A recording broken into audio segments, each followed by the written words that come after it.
ওয়াজ করব, তেলা মাথায় তেল দিয়ে না শুকনো মাথায় তেল দিয়ে? আপনারা যেভাবে বলবেন আমি সেভাবে নসিহত করব।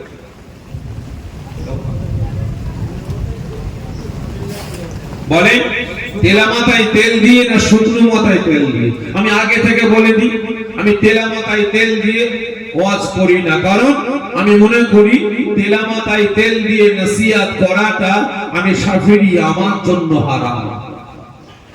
শুধু আমার জন্য বলে না, তেলা মাথায় তেল দিয়ে নসিহত করাটা আমি মনে করি টোটাল উলামা সমাজের জন্য হারাম। কারণ বিভিন্ন জায়গায় ঘটে, আজকে আপনার মহল্লায় কিন্তু ঘটেনি। জলসা স্টেজে উঠার আগে কমিটি ভাইরা বলে, ভাই ভাইজান ওয়াজ করছে, একটু বললাম আমাদের গ্রামে বেনামাজি বেড়ে গেছে, বেরোজগার বেড়ে গেছে, আমাদের গ্রামে মদখোর, গেঁজাখোর, তারিখোর, সুদখোর, জুয়াখোর, লটারিখোর বেড়ে গেছে, আমাদের গ্রামে এনএফটি বেড়ে গেছে, আমাদের গ্রামে আপনার কি বলে ছেলে মেয়ের বিয়ের ফোনের টাকা নেওয়া দেওয়া বেড়ে গেছে, আমাদের গ্রামে আপনার মহিলা সমিতি, বন্ধন ব্যাংক, গ্রুপ লোন বেড়ে গেছে, আমাদের গ্রামে মুসলমানের একতা ঐক্য নাই। একটু ভালো করে বলতে বললাম, ভাই কিছু বললো না, আপনি একটু বলবেন। আমি আজকে যে চিন্তা করছি, তাই তো যদি বেনামাজির বিরুদ্ধে বলি, বেরুজগারের বিরুদ্ধে বলি, তাহলে বেটারা খেপে যাবে, ঠিক না বেটা? যদি মদ, গাঁজা, তারি, জুয়ার বিরুদ্ধে বলি, তাহলে এখানে ওয়ালারা খেপে যাবে। যদি জুয়া, লটারির বিরুদ্ধে বলি, বন্ধন ব্যাংক, মহিলা সমিতি, গ্রুপ লোনের বিরুদ্ধে বলি, তাহলে এরা খেপে যাবে। যে মুসলমানের একতা ঐক্যের কথা বলি, কিছু কিছু নেতারাও খেপে যাবে। তাহলে কে জান্নাতে গেল আর কে জাহান্নামে গেল আমার দেখার দরকার নাই, আমার হালুয়া রুটি হলো। তাহলে আপনারা বলেন, এখান থেকে নাবার পরে কমিটি ভাইয়ের আমাকে একটা পারিশ্রমিক দেবেন না দেবেন না? দেবেন। তাহলে আপনারা বলেন, আমি পীরের বেটা, আমি একজন মাওলানা, আমি একজন মুফতি, আমি একজন মুহাদ্দিস, আমি একজন মুফাসসির, আমি একজন ইমাম, তেলা মাথায় তেল দিয়ে চলে গেলাম, তাহলে নামার পরে যে পারিশ্রমিকটা পাবো আমি পীরের বেটা, ওটা আমার জন্য খাওয়া কি হবে? সকলে মিলে বলেন হারাম না হালাল? যে হারাম। তাহলে এবার আপনি বলুন, আমি হারামটা খেলাম, আমার শরীরের গোশত কোনটা কি হবে? আমি পীরের বেটা, আমার শরীরের গোশত কোনটা কি হবে? হারাম, নাপাক। তাহলে এবারে আপনারা বলেন, ওই অবস্থায় আমার স্ত্রী গর্ভে বাচ্চা আসবে, কি বাচ্চা? চারক সন্তান। তাহলে ওই বেটাকে লালন পালন করলাম, পীরের বেটা ভাই আলেম বানালাম, আমার বেটা মুফতি হলো, মুকাদ্দেস হলো, মুফাসসির হলো, হাফেজ হলো, কারি হলো। তাহলে আপনারা বলেন, ও বেটা বড় হওয়ার পরে ইসলামের পক্ষে দাঁড়াবে না বিপক্ষে? বিপক্ষে। তাহলে ওই বেটা বড় হওয়ার পরে প্রকৃত মুসলমানের পক্ষে দাঁড়াবে না বিপক্ষে দাঁড়াবে? আজকে লক্ষ্য করুন, আমি তাই ভাবছি আজকের দিনে, বর্তমান দিনে, যে মাথায় টুপিওয়ালা, মাথায় পাগড়িওয়ালা, মুখে এত বড় দাড়ি, সুন্নতি লিবাস, 5 ওয়াক্ত নামাজ পড়ে, হাতে তাসবিহ নিয়ে ঘোরে, কিন্তু এই বেচারা আজকের দিনে, বর্তমান দিনে অন্যের কাছে মাথা নত করে কিভাবে? এরা অন্যের কাছে বিক্রি হয় কিভাবে? আজকে এই বেচারা শরিয়াতের বরখিলা চলে কিভাবে?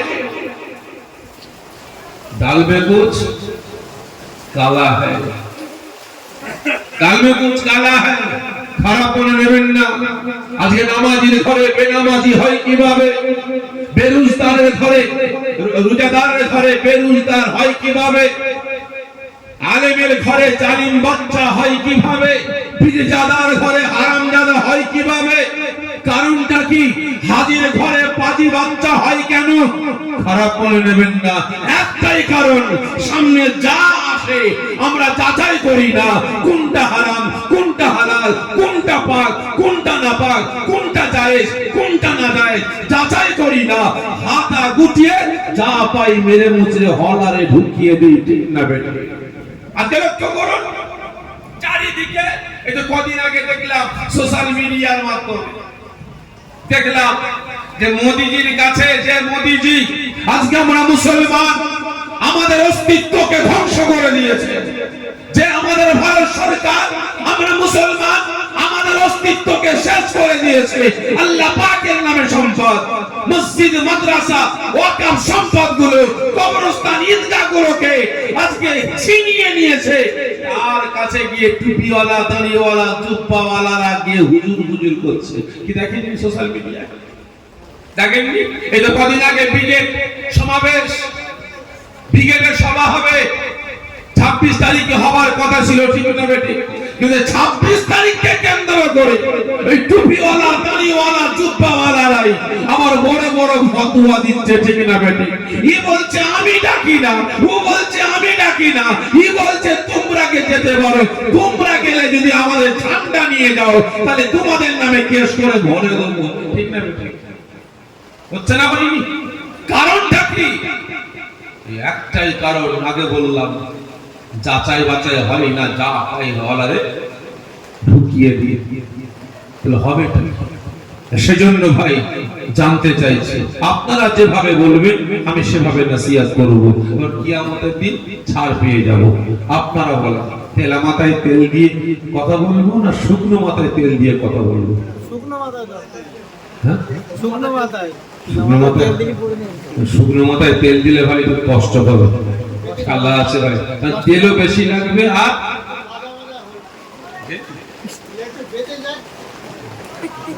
শুকনো মাথায় তেল দিলে তেল বেশি লাগবে, আর মাথায় মল চলে মাথাতেও লাগবে, ঠিক না বেশি?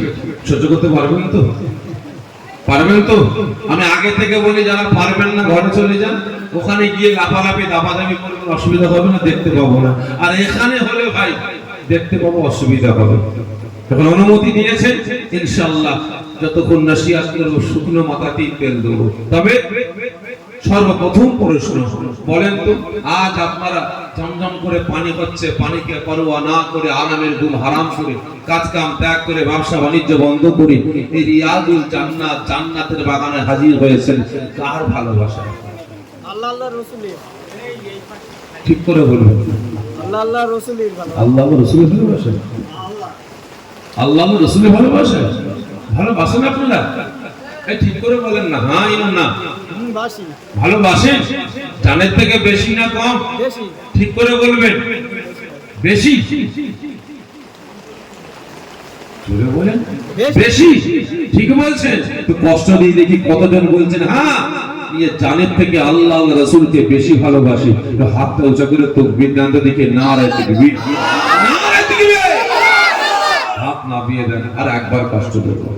আচ্ছা বলেন তো, মাথায় টুপি দিয়ে সুন্নতি লেবাস পরে এই জান্নাতের বাগানে বসেছেন, আপনি কে?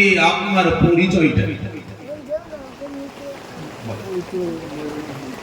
মাথায় টুপি দিয়ে সুন্নতি লেবাস পরে জান্নাতের বাগানে বসেছেন, আপনি কে? আপনার পরিচয়টা কি?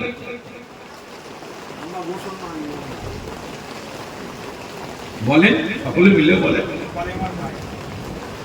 কলেমার ভাই, সকলে মিলে বলেন না, আমাদের পরিচয়টা আমরা কি?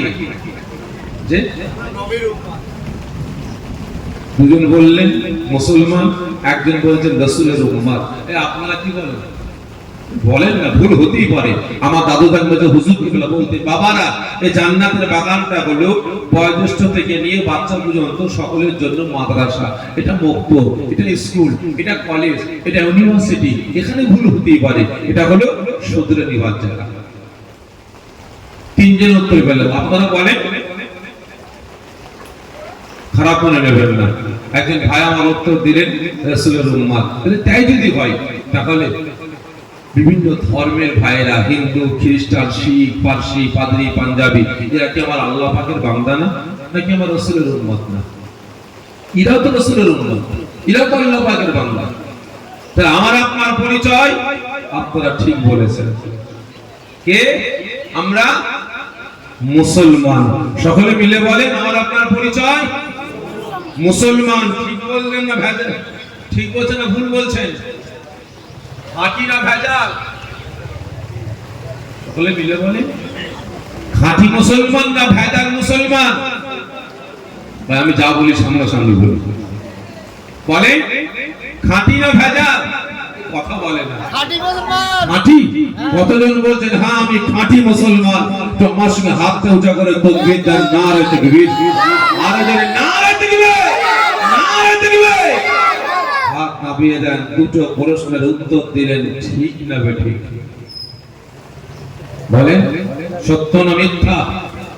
মিথ্যা বললেন। দুটো প্রশ্নের উত্তর দিলে মিথ্যা। খারাপ মনে নেবেন না। আজকে আপনি আওয়াজটা তুললেন, গর্জন দিয়ে চিৎকার করে বললেন আমি খাঁটি মুসলমান, লজ্জা করে না?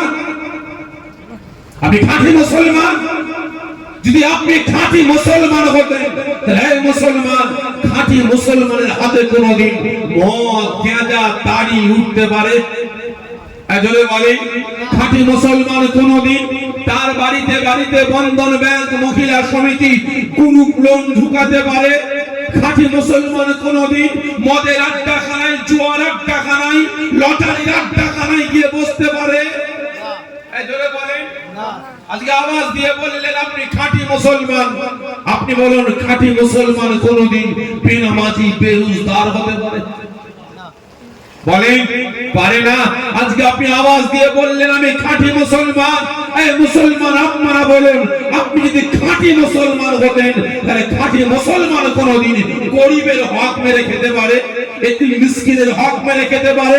অসহায়দের ঘর বাড়ি জমি জায়গা লুট করে খেতে পারে? জোরে বলেন পারে না। তাহলে আপনি আওয়াজ দিয়ে বললেন খাঁটি মুসলমান কোনটা? না বলে কোনটা নাই আমার আপনার কাছে? আজকে মসজিদ গুলো কাঁদছে, নামাজি নাই। মাদ্রাসা গুলো কাঁদছে, ছাত্র নাই। বাড়িতে বাড়িতে নামাজের পাঠিগুলো আলমারিতে তোলা আছে, একবার বাহির করে নামাজটা পড়ার মতো সময় আমার আপনার নাই। বাড়িতে বাড়িতে কোরআন পাক গুলো লাঞ্ছিত, অপমানিত হচ্ছে, ওই প্রকার খুরাক হচ্ছে। আজকে সেই কোরআন পাক গুলোকে দোকান থেকে হাদিয়া করে নিয়ে আলমারির মাথায় তুলে রাখলেন, টেবিলের উপরে রেখে দিলেন, তাকে তুলে রেখে দিলেন। সারা দিন নয়, সারা 24 ঘন্টা নয়, 1 মাস নয়, 2 মাস নয়, বছরে একবার নজর কারো না। আর সারা দিনে আপনার পকেটে স্মার্টফোন থেকে 24টা ঘন্টার মধ্যে 2400 পাসওয়ার্ড দিয়ে খুঁজছে। ঠিক না বেটা? আপনি আওয়াজ দিয়ে বলছেন খাঁটি মুসলমান। খারাপ মনে নেবেন না। আপনি কেমন মুসলমান? আওয়াজ দিয়ে বললেন আল্লাহ আল্লাহ রাসূলকে ভালোবাসি। কতটা বলেন, কতটা? আগে মুসলমান হয়ে মুসলমানের জন্য আপনি করেছেনটা কি? খাঁটি মুসলমান কোনদিন মুসলমান হয়ে মুসলমানকে কাঁদাতে পারে, দুঃখ ব্যথা দিতে পারে? তার আচার আচরণে, তার ব্যবহারে, তার কথার মাধ্যমে মুসলমান হয়ে আরেক মুসলমানকে কাঁদাতে পারে? পারে না। আজকে হাত তুলে বলছেন আপনি আল্লাহ আল্লাহ রাসূলকে ভালোবাসেন। কতটা? কতটা? আল্লাহ আল্লাহ রাসূল তো দূরের কথা, চোখের সামনে মসজিদ মাদ্রাসাগুলোকে আমি আপনি ভালোবাসতে পারি। আজকে একের পর এক মাদ্রাসাগুলো বেঈমান বেদিনেরা শহীদ করে দিয়ে দিচ্ছে, বুলডোজার দিয়ে গুড়িয়ে দিচ্ছে। একের পর এক মসজিদগুলোকে বুলডোজার দিয়ে শহীদ করে মন্দিরে পরিণত করছে। কজনের বুকে ব্যথা লেগেছে, কজনের কষ্ট লেগেছে। এই তো কদিন আগে বারাইপুরে একজন বিজেপির দালাল আল্লাহ পাকের পবিত্র ঘর মসজিদের ভিতরে প্রবেশ করে মিম্বরে দাঁড়িয়ে দাঁড়িয়ে বিচ্ছাপ করেছে। বেটা শান্তি পেল না, মসজিদ থেকে কোরআন পাকটাকে ফেলে দিয়ে তার উপরে লাফালাফি দাপাদাপি করেছে। কতজনের বুকে ব্যথা লেগেছে আপনারা বলেন? এই তো কদিন আগে মুর্শিদাবাদ বেলডাঙ্গায় একজন বিজেপির 5 কুত্তা, 5 দালাল, সেখানকার মহারাজ কার্তিক মহারাজের পোষা গোলাম আপনার লা ইলাহা ইল্লাল্লাহ আল্লাহ পাকের নামটা লিখে তার পাশে কুস্তিতে কালামানি লিখেছে।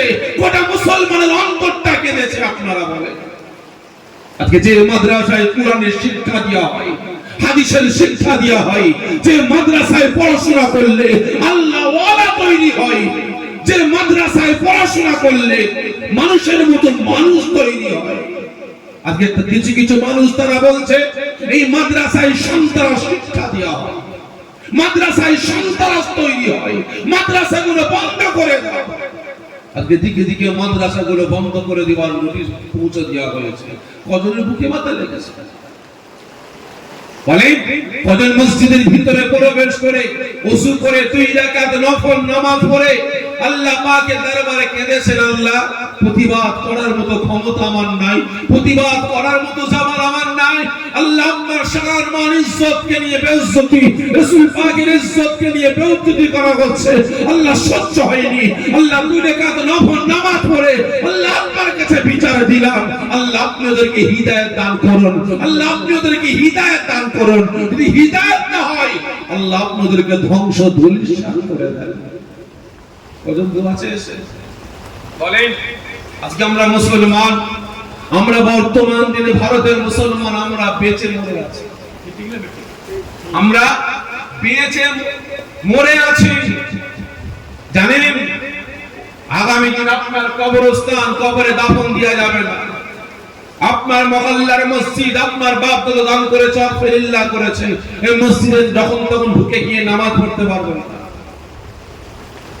চাবি থাকবে কার কাছে? পুলিশের কাছে। চাবি থাকবে কার কাছে? পঞ্চায়েতে। চাবি থাকবে কার কাছে?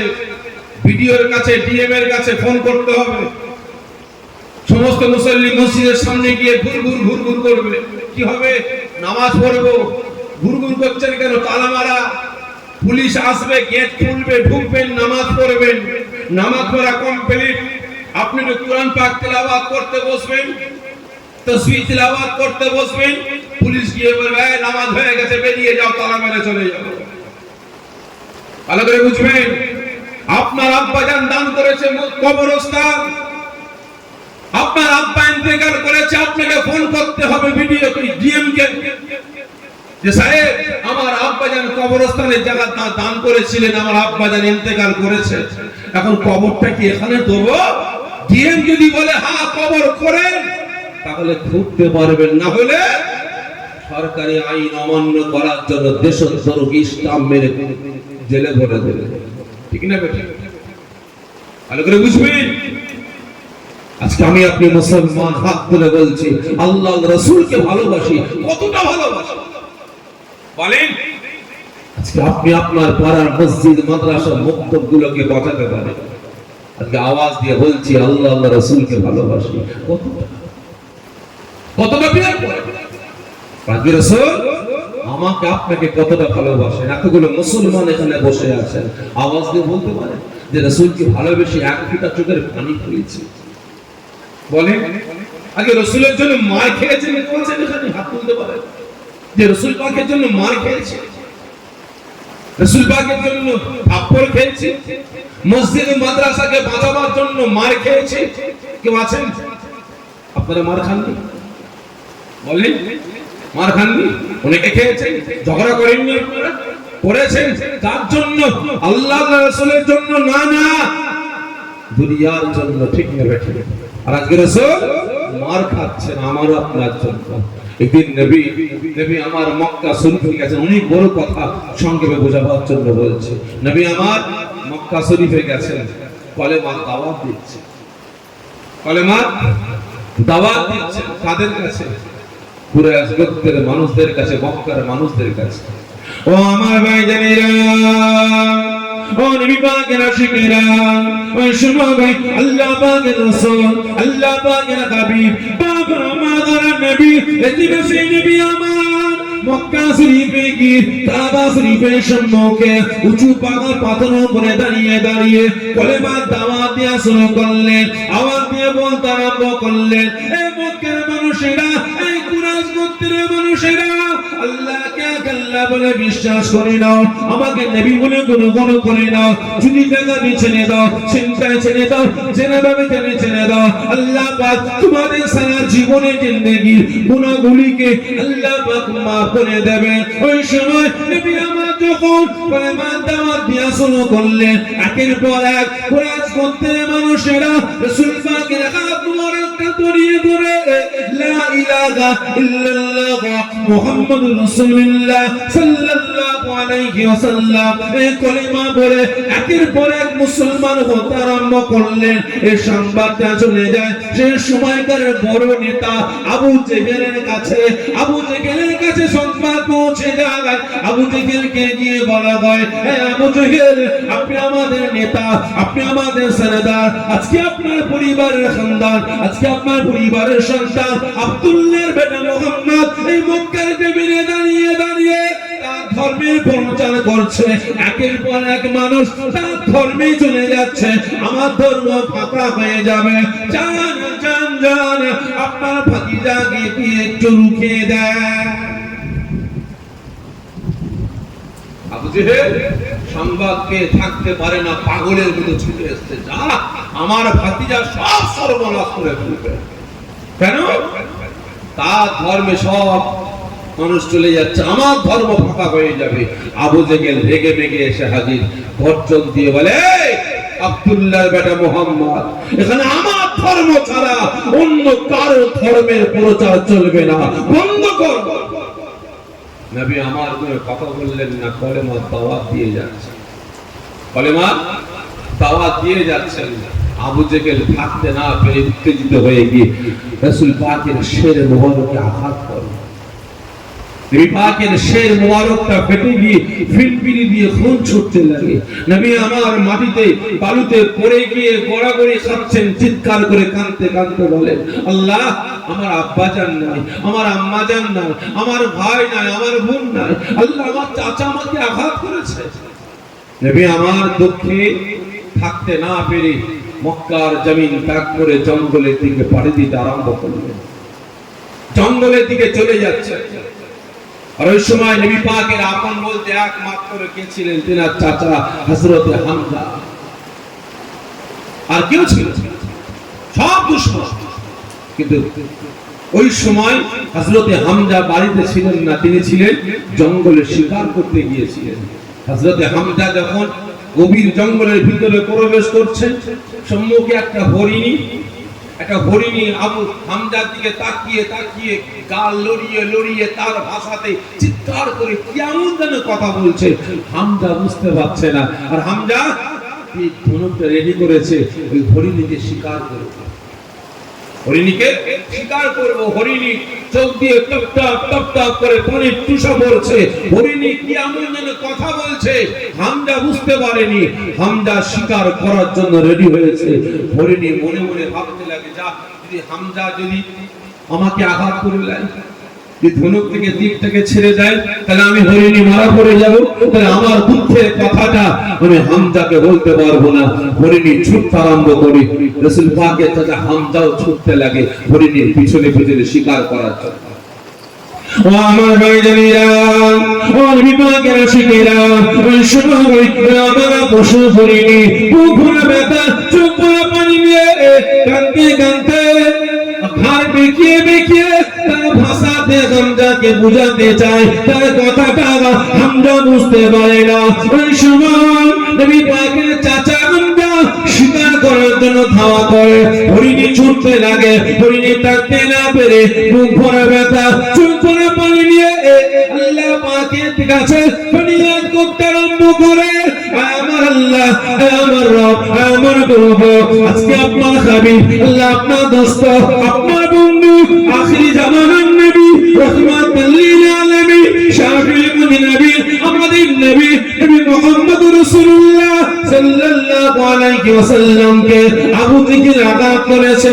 আহারে নবী আমার, আব্বা জান নাই, আম্মা জান নাই, ভাই বোন কেউ নাই। আজকে নবী আমার কাঁদতে জঙ্গলের ভিতরে প্রবেশ করেছে।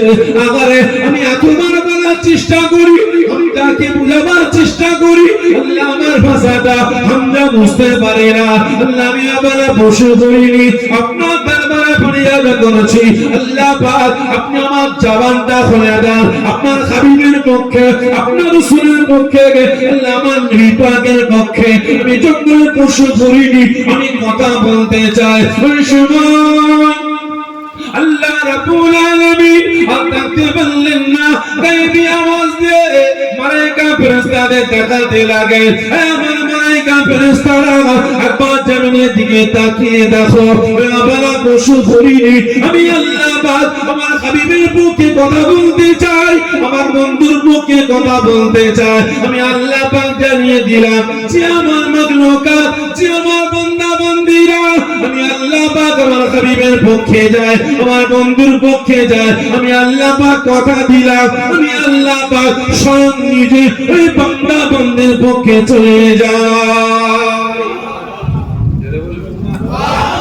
আল্লাহ পাক কি বললেন? যে আমার বান্দা হাবিবের পক্ষে যায়, যে আমার রাসূলের পক্ষে যায়, আমি আল্লাহ পাক কথা দিলাম, আমি আল্লাহ স্বয়ং নিজে তার পক্ষে চলে যাই। তাহলে আজকে আপনারা বলেন কার পক্ষে হাজির হয়েছে? বলেন বিরানির পক্ষে না আল্লাহ পাকের পক্ষে, রাসূলের পক্ষে? বলেন না আল্লাহ রাসূলের পক্ষে। যখন তাওয়ারটা দেওয়া হবে না, তখনই বোঝা যাবে কে কার পক্ষে। পাশের প্লেটে 5 পিস 6 পিস গোশত, আর আমার প্লেটে একটা গোশত আর একটা আলু। হ্যাঁ, মাথা গরম, আরেকটা গোশত দিয়ে পাশের প্লেটে 6 পিস গোশত। চাচা গোশত একটু কম আছে, ওকে দিলি 5টা, আমাকে একটা, আগামীতে আসিস বেটা, মজা বুঝাবো। এবার 1000 টাকা চাঁদা দিচ্ছি, আগামীতে আসিস, ঠিক না বেটা? ভালো করে বুঝবি। যদি আজ আমার আপনার এই বসাটা আল্লাহ আল্লাহ রাসূলের পক্ষে হতো, বাস্তব কথা বলছি, আল্লাহকে সাক্ষ্য রেখে বলছি, যদি আজকে আমার আপনার চলা ফেরা উঠা বসা কথা বক্তব্যটা যদি আল্লাহ রাসূলের পক্ষে হতো, তাহলে আজ আমি আপনি মুসলমান, আমার আপনার এই করুণ দৃশ্যটা আজকে দিলে দেখতে হতো। আজকে আমি আপনি আল্লাহ পাকের পক্ষে নাই, রাসূলের পক্ষে নাই, আজকে নাই বলি তো আল্লাহ পাক সতর্ক করছে, ঠিক না? সতর্ক করছে, আইলা বান্দা সতর্ক হও। বান্দা যখন বিগড়াচ্ছে, মসজিদ ছাড়ছে, মাদ্রাসা ছাড়ছে, আল্লাহ পাকের শুকরিয়া আদা ছাড়ছে, রাসূলের সুন্নাহ ছাড়ছে, শরীয়তের বারখিলাফ ছাড়ছে, যখন মদ গেঁজা তারি জুয়া মারামারি কাটাকাটি হানাহানিতে মুসলমান লিপ্ত হচ্ছে, গান বাজনা ডান্স হাঙ্গামায় যখন মুসলমান লিপ্ত হচ্ছে, চগলখুরি পরনিন্দা পরচর্চায় যখন মুসলমান লিপ্ত হচ্ছে, আল্লাহ পাক সতর্ক সাবধান করার জন্য আইলা দিলেন, লাইলা দিলেন, ফণি দিলেন, বুলবুল দিলেন, বন্যা দিলেন, তাতেও বান্দা পরিবর্তন নেই। কি হবে? সামান্য ভূমিকম্প দিলেন, সব জায়গায় না, এক একটা জায়গায় সামান্য ভূমিকম্প, কোন জায়গায় 7.5, কোন জায়গায় 7.8, কোন জায়গায় 8.1। আল্লাহ পাক আলতো করে দুনিয়াকে লড়ালেন, বান্দা সতর্ক, তাতেও বান্দা সতর্ক হচ্ছে না। কি হবে? আল্লাহ পাক দিলেন মহামারী, দিলেন না? দিলেন কি বলেন তো? করোনা। হ্যাঁ, যখন করোনা দিয়েছিলেন না, মসজিদ কমিটির মাথায় হাত পড়ে গেছে, আল্লাহ এত মুসল্লি টাকা পাচ্ছি না, কি করবো, পার্টি পাবো কোথা, দোকানও তো বন্ধ, এর বাড়ি ওর বাড়ি থেকে নামাজের পার্টি চেয়ে নামাজ পড়া হয়েছে, ঠিক না?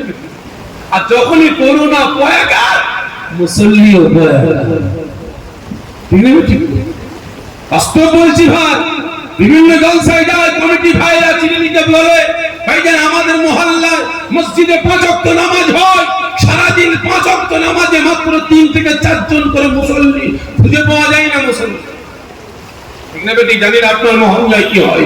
ইমাম সাহেবকে জিজ্ঞাসা করলে বোঝা যাবে কত মুসল্লি আছে, ঠিক না বেটি? কত ধানে কত চাল, সবই চিঠে, সবই চিঠে। যদি আজকে 5 ওয়াক্ত নামাজে বলা হতো যে মুসলমান 5 ওয়াক্ত নামাজ পড়বে, তাদেরকে প্রত্যেকটা ওয়াক্তে 100 করে টাকা দেবো, মসজিদে টাকা খুঁজে পাওয়া যেত। যদি বলা হতো 5 ওয়াক্ত নামাজীদের জন্য মসজিদ কমিটির তরফ থেকে ঘোষণা দেওয়া হয়েছে, 5 ওয়াক্ত বিরিয়ানি করে খাওয়ানো হবে, টাকা দেওয়া যেত না, ঠিক না? ভালো করে বুঝবে। কিন্তু আজ মসজিদ ফাঁকা। আল্লাহ পাক করোনা দিলেন, মসজিদ ভরপুর, যার যখন করোনা চলে গেল মসজিদ ফাঁকা হয়ে গেল, ঠিক না বেটা? আল্লাহ পাক বললেন, বান্দা বিভিন্ন রকম ভাবে সতর্ক করব, সাবধান করব। পরিবর্তন পুরা না হোক, আমি আল্লাহ পাক জালিম বাদশা নিযুক্ত করব, জালেম বাদশা নিযুক্ত করব। আমার তো মনে হয় কেন্দ্র সরকার বর্তমান দিনে আল্লাহ পাক ওকে জালিম বাদশা হিসেবে নিযুক্ত করেছে, ঠিক না? একই না বলেন? কারণ ভাই, মন্দের জন্য বদদুয়া করলে কবুল হবে? এই জোরে বলেন, মন্দের জন্য বদদুয়া করলে কবুল হবে? আর ভালোর জন্য বদদুয়া করলে কবুল হবে? আল্লাহ পাক যাকে মন্দ করে পাঠিয়েছেন তার জন্য বদদুয়া করলে জীবনে কবুল হবে না। তাই হতো, খারাপ মনে নেবেন না ভাই, বাস্তব বলছি। ইবলিস শয়তান কম নবী পয়গম্বরদের উপরে অত্যাচার নির্যাতন করেনি, ঠিক না বেটি? করেনি। ইবলিস মরেছে? এই জোরে বলেন না। ওকে পাওয়ার কে দিয়েছে? আমার আল্লাহ। আমার আপনার ঈমান আমল পরীক্ষা করার জন্য আল্লাহ পাক ওই বেঈমানটাকে পাওয়ার ক্ষমতা দিয়েছে। এটাও আমার ঈমান, এটাও আমার বিশ্বাস।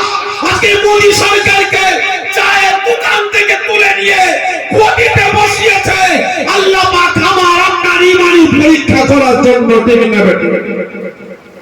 এই চায়ের দোকান, চাওয়ালা, তাকে চায়ের দোকান থেকে তুলে বসিয়েছে কোথায়?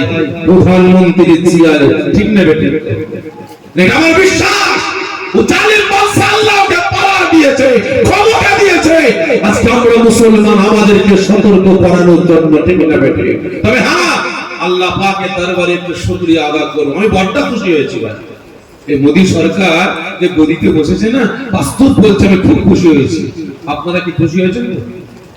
এই সকালে মিলে বলেন না, কথা বলেন। আপনার খুশি না? হ্যাঁ, আপনার খুশি না? ঠিক করে বলেন না, খুশি না? আমি একটু খুশি হয়েছি, বাস্তব কথা বলছি। বলবো কারণটা? ভাই, আমি এজন্য খুশি হয়েছি, এই বেটা এই গদিতে এভাবে বসলো না, এই বসার পরে এই ওয়াকাফ সম্পদকে কেন্দ্র করে আজকে তামাম ভারতবর্ষে ফুরফুরা, তবলিগ, জামাত ইসলাম, আহলে হাদিস, কাদিয়ানী, কাউমারি, মাঝভান্ডারি, পীরা ফকির, আজানগাছি, হরিপীর, আটরশি, চরমুনা, জয়গুরু, লাল ফকির, পীরা ফকির, আদল তুষাবি, পীরি বাবা, দরগা বাবা, সিপিএম, কংগ্রেস, তৃণমূল, তারপর আপনার কি বলে আইএসএফ, যত দলের মুসলমান ছিল কেউ কার মুখ দেখতো না, ঠিক না বেটে? কথা বলতো না, সালাম কালাম দিত না। কিন্তু এ বেটা আসার পরে আমরা মুসলমান আকিদা ভুলে গেছি, আমরা মুসলমান কথা ভুলে গেছি, আমরা ঘর ভুলে গেছি।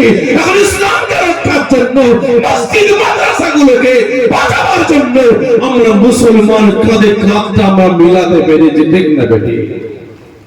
বড় খুশি হয়েছি ভাই, আজ আমরা মুসলমান, আমরা সমস্ত ভেদাভেদ ভুলে গিয়ে একই স্টেজে, ঠিক না বেটি? ফুরফুরা গেলে তবলিগ আসতো না, ফুরফুরা গেলে জামাত ইসলাম আসতো না, ঠিক না বেটি? ফুরফুরা গেলে আহলে হাদিস আসতো না, আহলে হাদিস আসলে ফুরফুরা যেতাম না, ঠিক না বেটি? কিন্তু আজ একই স্টেজে কে ফুরফুরা, কে তবলিগ, কে জামাত ইসলাম, মসজিদকে বাঁচাতে হবে, মাদ্রাসাকে বাঁচাতে হবে, কবরস্থান, ঈদগাহকে বাঁচাতে হবে। আমরা মুসলমান, আমাদের অস্তিত্বের রক্ষার লড়াই করতে হবে, ঠিক না বেটা? বাস্তব কথা বলছি, যদি আজ আমার আপনার এই একতা, এই ভাতৃত্ব, এই ভালোবাসা টিকে থাকে না, বাস্তব বলছি আমাদের রাস্তায় নামতে হবে না, আমাদের রাস্তায় নামতে হবে না, ইনকিলাব জিন্দাবাদ করতে হবে না।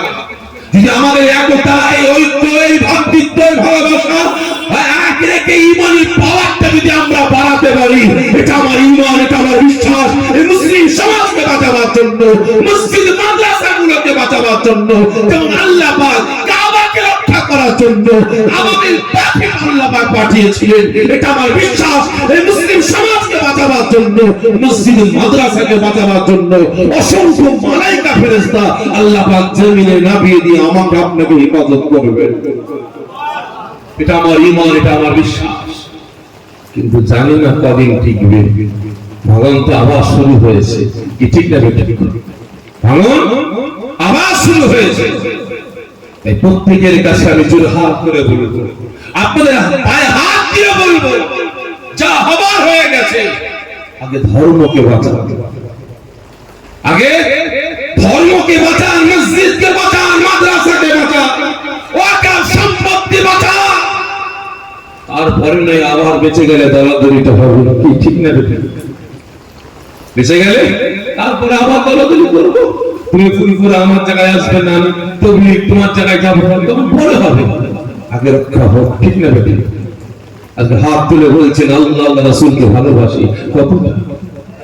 রাসূল জঙ্গলে গেছেন, অবলা পশুর জবানটা কে খুললেন? আল্লাহ পাক। ঘোষণা করলেন, আমি আল্লাহ পাক ঘোষণা দিয়ে দিলাম, আমি আল্লাহ কথা দিলাম যে আমার মাখলুকাত, যে আমার বান্দা বান্দীরা আমার রাসূলের পক্ষে যাবে, আমি আল্লাহ কথা দিলাম আমি স্বয়ং নিজে সেই বান্দা বান্দীর পক্ষে চলে যাব। সঙ্গে সঙ্গে আল্লাহ পাক এই অবলা পশু হরিণীর জবানটা খুলে দিলেন। সঙ্গে সঙ্গে হরিণী থমকে দাঁড়িয়ে গিয়ে ঘুরে পড়েছে হামজার দিকে। হামজা থমকে দাঁড়িয়ে পড়েছে, ব্যাপারটা কি? হরিণী ছুটছিল, ছুটতে ছুটতে ব্রেক মেরে আমার দিকে ঘুরে পড়েছে, ব্যাপারটা বড় বড় সিং কি এমন ঘটলো? হামজা দাঁড়িয়ে গেছে, তীর ধনুটা তাক করে নিয়েছে, গেঞ্জিমেল হলে ছেড়ে দেবে। ও আমার ভাইজানেরা, ও বিভাগের আশিকেরা, ওই সময় বাবা পশু করিনি, মুখ ভরা ব্যথা, চোখ ভরা পানি নিয়ে কাঁদতে কাঁদতে আরম্ভ করে, ও আল্লাহ পাকের হাবিবের চাচা যান, ও আমাদের নবী পাকের চাচা যান হামজা, আমি অবলা পশু করিনি, আপনি আমাকে স্বীকার করবেন, কোনো অসুবিধা নাই, আপনি আমাকে স্বীকার করবেন, আমি হরিণী স্বীকার হয়ে যাব। তবে আমাকে স্বীকার করার আগে একটা কথা আপনি আমাকে বলতে দিন। ও হামজা, আপনি জানেন না আল্লাহ পাকের রাসূল, আল্লাহ পাকের হাবিব, আল্লাহ পাকের বন্ধু, আখিরি জামানার পয়গম্বর, রাহমাতুল লিল আলামিন, শাফিউল মুজনিবিন, নবী মুহাম্মদ রাসূলুল্লাহ সাল্লাল্লাহু আলাইহি ওয়াসাল্লামকে, আমাদের নবীকে আপনার দুশমন ভাই আবু জেহেল আঘাত করেছে। আগে আমার নবী পাকের সেই মুবারকটা ফেটে গিয়ে পিলপিলি দিয়ে খুন ছুটছে। আমাদের রাসূল পাকের বাদান মুবারকটা, পিলখান মুবারকটা ভিজে গিয়েছে। জান জান জান, আমাদের রাসূলকে জঙ্গল থেকে বাহির করে নিয়ে আপনি আপনার বাড়িতে চলে যান। ওই সময় নবী পাকের চাচা হযরতে হামজা হরিণীর কথা শুনে হাত থেকে তীর ধনুকটা ঠাস করে আল্লাহ পাকের জমিনে পড়ে যায়। হামজা অবাক হয়ে যায়, হায় হায় হায়, আজকে আমার ভাতিজার পক্ষে এত অবলা পশু করিনি, এতক্ষণ ধরে তার ভাষাতে কথা বলে আমি হামজা বলতে বুঝতে পারি না বলে আজকে হরিণীটা মানুষের মতো কথা বলতে লেগেছে। আল্লাহ পাক এই হরিণীর জবানটা আমার ভাতিজার পক্ষে খুলে দিয়েছে। ওই সময় হযরতে হামজা থাকতে না পেরে আওয়াজ দিয়ে বলে, হরিণী তুমি যে কথাটা বলছো কথাটা সত্য কথা? হরিণী বলতে লাগে, হ্যাঁ হামজা আমি সত্য কথা বলছি, আমি আপনাকে মিথ্যা বলছি না। জান জান জান, আমাদের বাবারা নবী, মা করা নবী, এতিম সেই নবীকে জঙ্গল থেকে বাহির করে নিয়ে যান। ওই সময় হযরতে হামজা গর্জন দিয়ে চিৎকার করে বলতে লাগে, এই হরিণী কি সাক্ষ্য থাক, আমি হামজা এই মুহূর্তে তোমার সম্মুখে দাঁড়িয়ে আল্লাহ পাকের নামে শপথ করে বলছি, যতক্ষণ না পর্যন্ত আমার দুশমন ভাই আবু জেহেলকে আমি আঘাত করব, যতক্ষণ না পর্যন্ত বদলা নিয়ে আমার ভাতিজা মুহাম্মদকে সুসংবাদ শোনাবো, আমার ভাতিজার মুখে যতক্ষণ না পর্যন্ত আমি হামজা হাসি ফুটাতে পারবো, আমি হামজা ততক্ষণ পর্যন্ত এক ফুটা পানি পান করব না। আমি হামজা ওয়াদা করলাম যতক্ষণ না পর্যন্ত বদলা নেব। কি বলছে?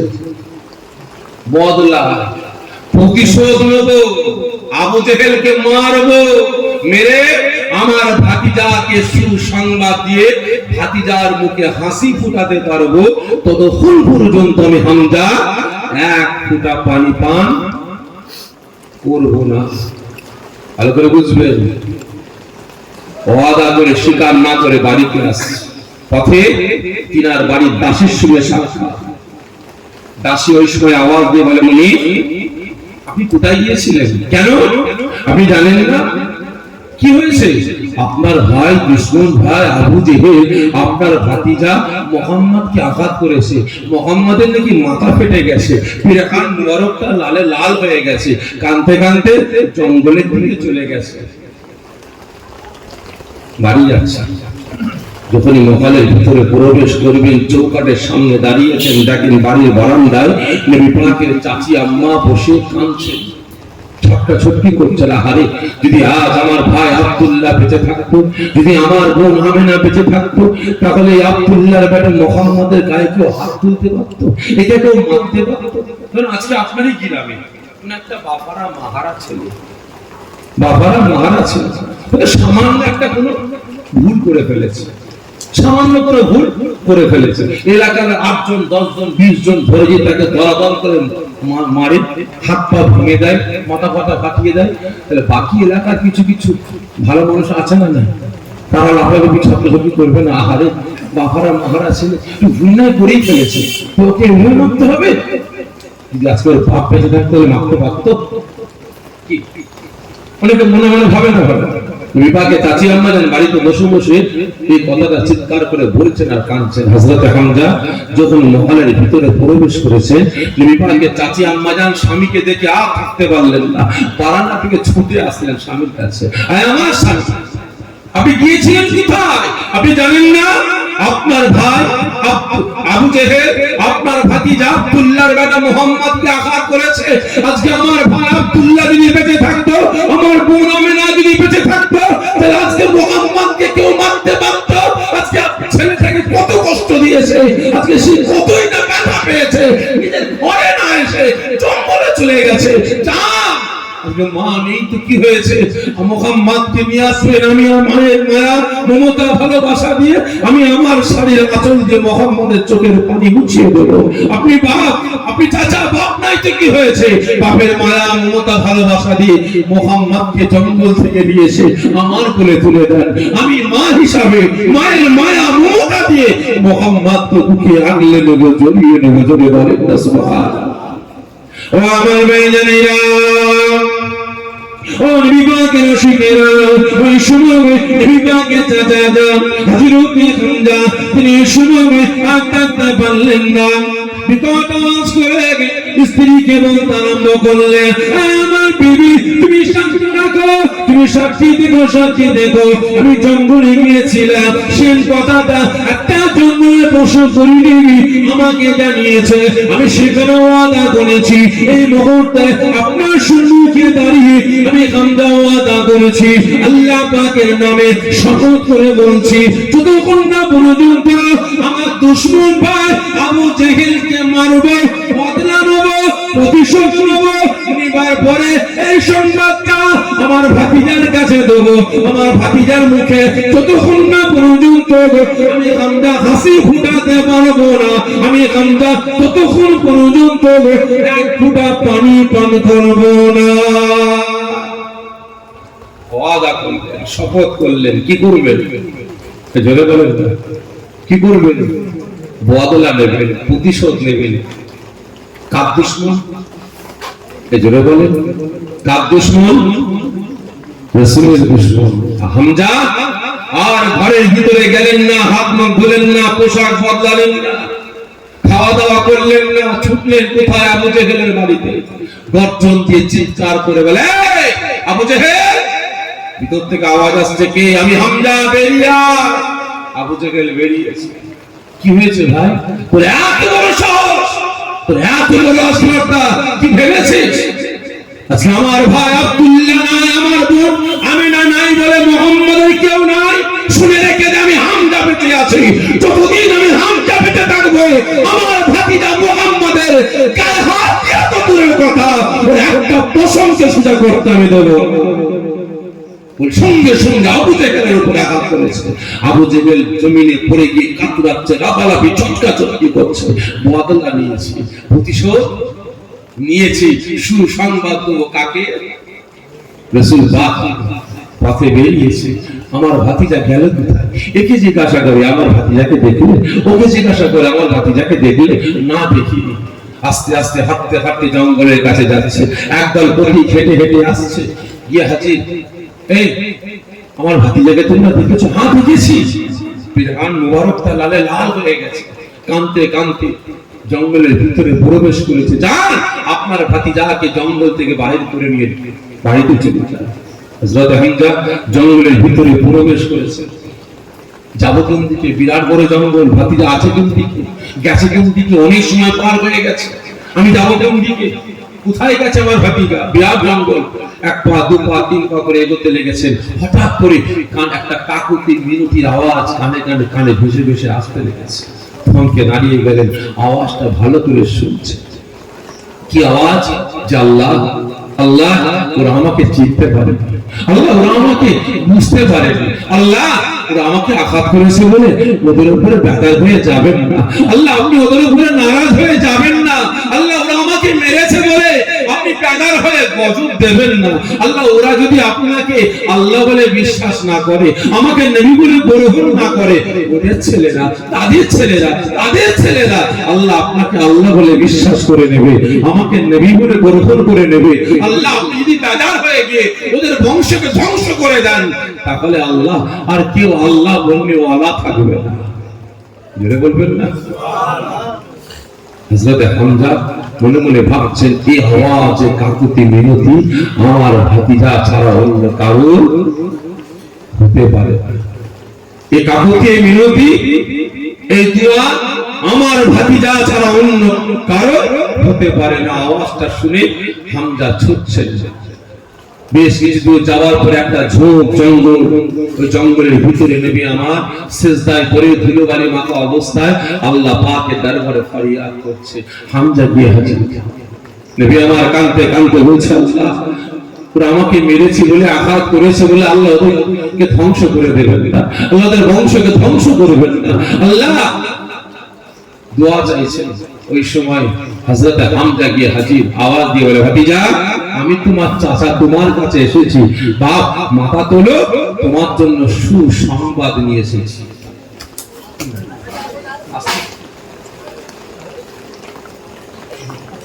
ওখানে বালি বালি তুলে দাও,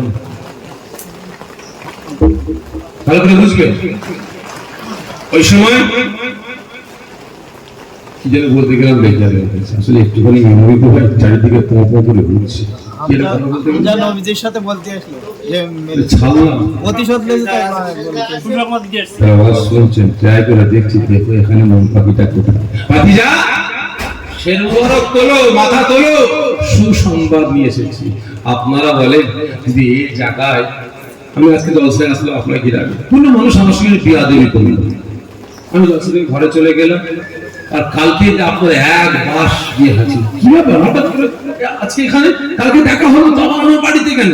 ভাইজান ওই যে বিয়াদবি করেছিল না, ভালো টাইট করে দিয়েছি, আপনার নাম ভুলিয়ে দিয়েছি, তার মানে আমি ঠেঙিয়েছি, হসপিটালে ভর্তি আছে, তাই নাকি? হ্যাঁ মিষ্টি নিয়ে আয়, থামসাপ নিয়ে আয়, বিরিয়ানি নিয়ে আয়, কি করবো না করবো না করবো না করবো, বদলা নিয়েছে বলে কথা, আমার দুশ্মনকে সাইড করেছে বলে কথা, ঠিক না? ঠিক না? আজকে দেখেননি বর্তমান দিনে কিছু কিছু বক্তারা বক্তব্যের মাধ্যমে বলে ইসলাম প্রচার হয়েছে একমাত্র তরবারির জোরে, ঠিক না বেটি? বলে না বলে না? এই যে কদিন আগে দেখছিলাম সিপিএম এর একজন খেদানো নেতা তন্ময় রাসূলের সামনে গুস্তাখি করে কি বলেছে, হে রাসূল হযরত মুহাম্মদ সাল্লাল্লাহু আলাইহি ওয়াসাল্লাম তিনি এক হাতে তরবারি নিয়েছিলেন আর অপর হাতে হাদিসের বাণী নিয়ে মানুষকে জয় করার চেষ্টা করেছিলেন, বলেছিলেন না? মনে আছে আপনাদের? ভালো করে বুঝবেন। আর কিছু কিছু বক্তা বক্তব্যের মাধ্যমে বলে, কিছু কিছু লেখক লেখনের মাধ্যমে বলে যে আজ ইসলাম প্রচার হয়েছে একমাত্র কামানের জোরে, বোমের জোরে, পিস্তলের জোরে, তরবারের জোরে না। না, কদিন আগে নিশ্চয় সোশ্যাল মিডিয়ায় আপনারা দেখেছেন, আমাদের হাওড়া জেলা সাঁতরাগাছিতে একটা মাসুম বাচ্চা স্কুলে পড়াশোনা করতে গেছে। দুঃখের কথা বলবো কি ভাই, দুঃখের কথা, বলবো কি মাসুম বাচ্চা স্কুলে গেছে, সেই প্রতিষ্ঠানে শিক্ষা দেওয়া হবে কি ভ্রাতৃত্বের শিক্ষা, সেই প্রতিষ্ঠানে শিক্ষা দেওয়া হবে একতা ঐক্যের কথা, ঠিক না ঠিক? বিভেদ ধ্বংসের কথা, শান্তি সম্প্রীতির কথা, কিন্তু সেই প্রতিষ্ঠানে একটা মুসলমান বাচ্চা মেয়েকে জোরপূর্বক আঘাত করে, থাপ্পড় মেরে, চর মেরে, তার জামার কলা ধরে টেনে হিচড়ে অত্যাচার নির্যাতন জুলুম করে রামের ভক্ত বানাতে চাইছে, রামের স্লোগান দিয়েছে। বাচ্চার মন খারাপ, ঘরে এসে মাকে বলে আমি স্কুলে যাব না। কেন? আমার উপরে নির্যাতন হয়েছে, এই জন্য অত্যাচার হয়েছে। মা থাকতে পারে না, ফোন করেছে তাকে স্কুলের ম্যাডামকে, ম্যাডাম আমার বাচ্চা কি বলছে?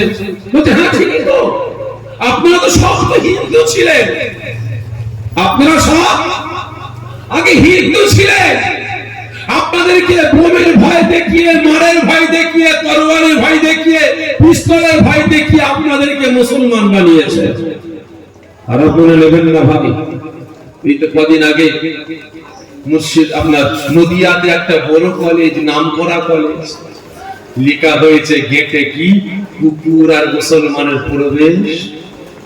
তাই জন্য বলেন মিশিয়ে দিই, আমি ভারতীয়, আমি পশ্চিম বাংলার একজন নাগরিক, ভারতের নাগরিক। বাইরে রাজ্যে দেশে যখন যাই না, বলতে আমাকে ঘৃণা লাগছে, এ দেশের নাগরিক বলে পরিচয় দিতে ঘৃণা লাগছে। যে দেশে, যে রাজ্যের প্রতিষ্ঠানগুলোকে, শিক্ষা প্রতিষ্ঠানগুলোকে ধর্মীয় আতঙ্কর বানিয়ে ফেলেছে, যেখানে শান্তির কথা নাই, সম্প্রীতির কথা নাই, একতা ঐক্যের কথা নাই, ভ্রাতৃত্বের কথা নাই, তাহলে আপনারা বলেন সেই প্রতিষ্ঠান থেকে ছেলেরা বেরোবে কি হয়ে বেরোবে? আপনারা বলেন কি হয়ে বেরোবে? এক একটা হিংস্র প্রাণী হয়ে বেরোবে না? ঠিক না ঠিক? আজকে তাই হচ্ছে, আজকে তাই হচ্ছে। আজকে কিছু কিছু বক্তারা বক্তব্যের মাধ্যমে বলে যে মাদ্রাসায় সন্তান শিক্ষা দেওয়া হয়। এর আগে প্রতিবাদ করতে গিয়ে বলেছি, এর আগে প্রতিবাদ করতে গিয়ে বলেছি যে আপনারা বলুন। এটা কদিন আগে আমার দেশের এক, আমার রাজ্যের একজন মাথা মুটা, পেট মুটা নেতা, মেদিনীপুরে বাড়ি, আমাকে মাথা মুটা বলি, কি নাম বলুন? হ্যাঁ, যখন তৃণমূলে ছিল,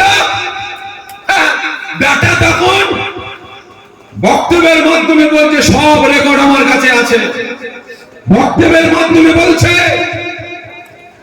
ইংরেজ সরকারের হাত থেকে রক্ষার জন্য সর্বপ্রথম ঝাঁপিয়ে পড়েছিল এই মাদ্রাসার ছাত্ররা। ঠিক না বেটি? বক্তব্য শুনেছেন তো, ভাইরাল হচ্ছে। আর এখন এই মোটা মোটা নেতা বলছে, পেট মোটা নেতা বলছে মাদ্রাসায় সন্তান শিক্ষা দেওয়া হয়, মাদ্রাসাগুলো বন্ধ করা হোক। আর আমি ওই সময় প্রতিবাদ করে বলেছিলাম, আপনারা দেখান যে একটা মাদ্রাসায় সন্তান শিক্ষা দেওয়া হয়, ইসলাম আপনার একটা মাদ্রাসায় দেখান ভারতকে ধ্বংসের জন্য নকশা তৈরি করা হচ্ছে, মুসলিম সমাজ, হিন্দু সমাজকে, খ্রিস্টান সমাজকে ধ্বংসের জন্য শিক্ষা দেওয়া হচ্ছে। একটা জায়গায় দেখান, কি দেখাতে পারেন? আমি সাপেরই কথা দিলাম, পল্টু জাল নিয়ে গিয়ে ওই মাদ্রাসাগুলোকে ধ্বংস করে দেবো। আমি কথা দিলাম ওই মাদ্রাসার শিক্ষকগুলোকে সকলের সামনে, দেশবাসীর সামনে, আইনের আওতায় না, আমি পীরের বেটা কথা দিলাম, জনগণের সামনে বসে দেবো। দেখান, দেখাতে পারবে না, বাস্তব বলছি, দেখাতে পারবে না, কারণ চোরের মায়ের বড় গলা, কি ঠিক না বেটি? বাস্তব বলছি, খারাপ মনে নেবেন না। আপনি কালচার এসেছে তো জানি না ফিরার সময় কি হবে। বিভিন্ন জায়গায় মাঝে মাঝে যখন ওই পুলিশ প্রশাসন নাকা চেকিং করে না, তখন আমাদের গাড়িগুলো দাঁড় করা, সব গাড়ি দাঁড় করাচ্ছে, আমাদেরও দাঁড় করাচ্ছে, দাঁড়িয়ে যাও, কি ঠিক না বেটি? বলাবাজি করি না। কোথায় গেছিলেন? ধর্মসভায় গেছিলাম। কোথায় যাবেন? বাড়ি যাবো। কোথায় বাড়ি? ফুরফুরা শরীফ। এত রাতে কেন? আমাদের ধর্মসভা রাতেই হয়। আচ্ছা আচ্ছা, লাইট ফাইট মেরে ব্যাগে ওটা কি চেন খোলো, দেখো ডিগ্গিটা খুলতে বলেন। ওখানে আমার ড্রাইভারকে বলা আছে, আমার সাথীদের বলা আছে, ওরা কি করবে না করবে তোমার দেখার দরকার নেই। ডিগ্রি খোলার আগে মোবাইলে ভিডিও চালু করবে, তারপরে ডিগ্রিটা খুলবে, তারপরে ডিগ্রিটা খুলবে। তাহলে বিশ্বাস নেই। আমি আমার নিঃশ্বাসকে বিশ্বাস করতে পারি না। আমার সব থেকে কাছের মানুষ, সব থেকে আমার প্রিয় মানুষ, যে একসাথে ঘর সংসার করে দাঁতার জীব, ঠিক না? সব থেকে প্রিয়, একসাথে ঘর সংসার করে দাঁতার জীব, দুজনের সবসময় লড়াই চলছে। দাঁত যে কোনো মুহূর্তে জীবকে কামড়ে নেয়, ঠিক না? আর তুমি আমার গাড়িতে কিছু ঢুকিয়ে দিয়ে, গাঁজা হোক, মদ হোক, একটা 2 নম্বরের অস্ত্র হোক, ঢুকিয়ে দিয়ে খ্যাচ করে ফটো তুলে বলবে পীর সাহেবের গাড়িতে পাওয়া গেছে, ঠিক না? ভালো করে বুঝবে, আগে ভিডিও করো, তারপরে ডিগ্রি করবে। বাস্তব কথা বলছি, আজকে যে সমস্ত ঘটনা ঘটছে তদন্ত করলে পাওয়া যাবে রাতারাতি জানালা খুলে বাচ্চারা ঘুমাচ্ছে, আর এরা জানালা দিয়ে গলিয়ে দিয়ে ভেতরে রাতে ফোন করছে, একবার ঢুকে যান, ঠিক না? ভালো করে বুঝবেন, আমাকে দেখা অন ক্যামেরা বলছি, মাদ্রাসাগুলো গোল দুলান দিয়ে গুলিয়ে দেবো। শুধু তাই নয়, দেশদ্রোহী হিসাবে, ইসলাম বিদ্বেষ হিসাবে তাদেরকে আইনের হাতে তুলবো না, কথা দিলাম, জনগণের সামনে ফাঁসিতে ঝুলিয়ে দেবো। যদি বাপের বেটা থাকে দেখা, আজকে এই বেটারা বলছে কি মাদ্রাসায় সন্তান শিক্ষা দেওয়া হয়, ঠিক না? আজকে গত মঙ্গলবারে কি ঘটলো কাশ্মীরে? কি ঘটলো? মেরেছে কারা, গুলি চালিয়েছে কারা, এখনো পর্যন্ত সেভাবে পুলিশ তদন্ত করে পেয়েছে? রাত পেয়েছে? কারণ ভাই, সোশ্যাল মিডিয়ার মাধ্যমে জীবনে আমি কাশ্মীর ওই দিকটা যাই, ওইদিকে যাই, ভালো করে বুঝবেন।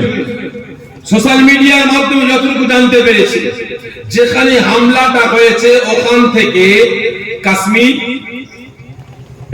আপনার পাকিস্তান 80 কিলোমিটার, কেউ বলছে 100 কিলোমিটার, কেউ বলছে 130 কিলোমিটার।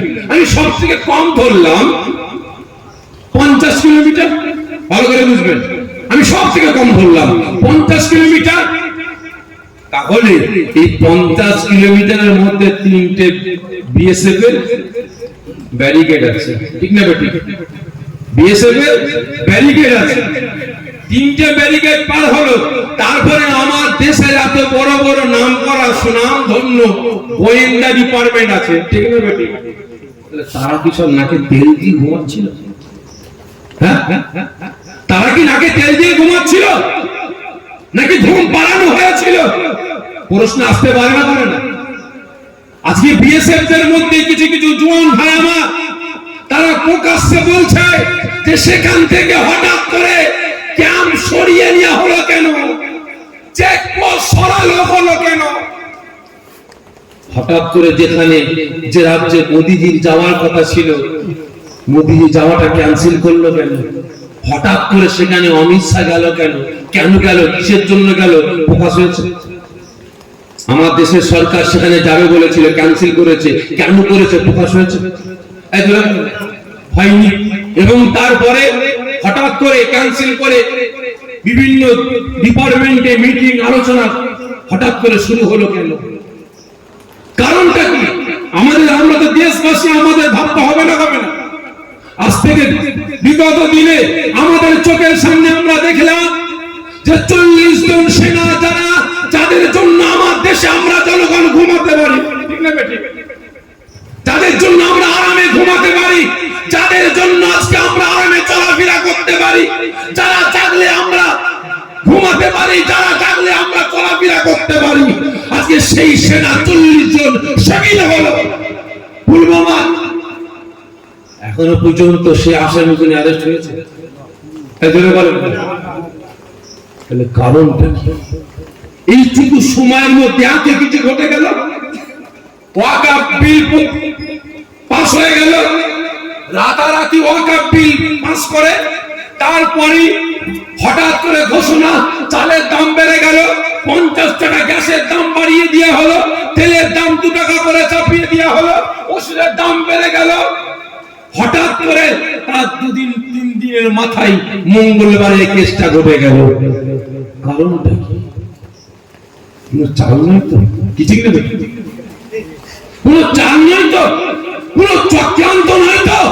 ওয়াকফকে ধামাচি বা চাপা দিবার জন্য মুসলমান যাতে রাস্তায় নেবে ইনকিলাব জিন্দাবাদ করে, এটাকে বন্ধ করার জন্য নয় তো।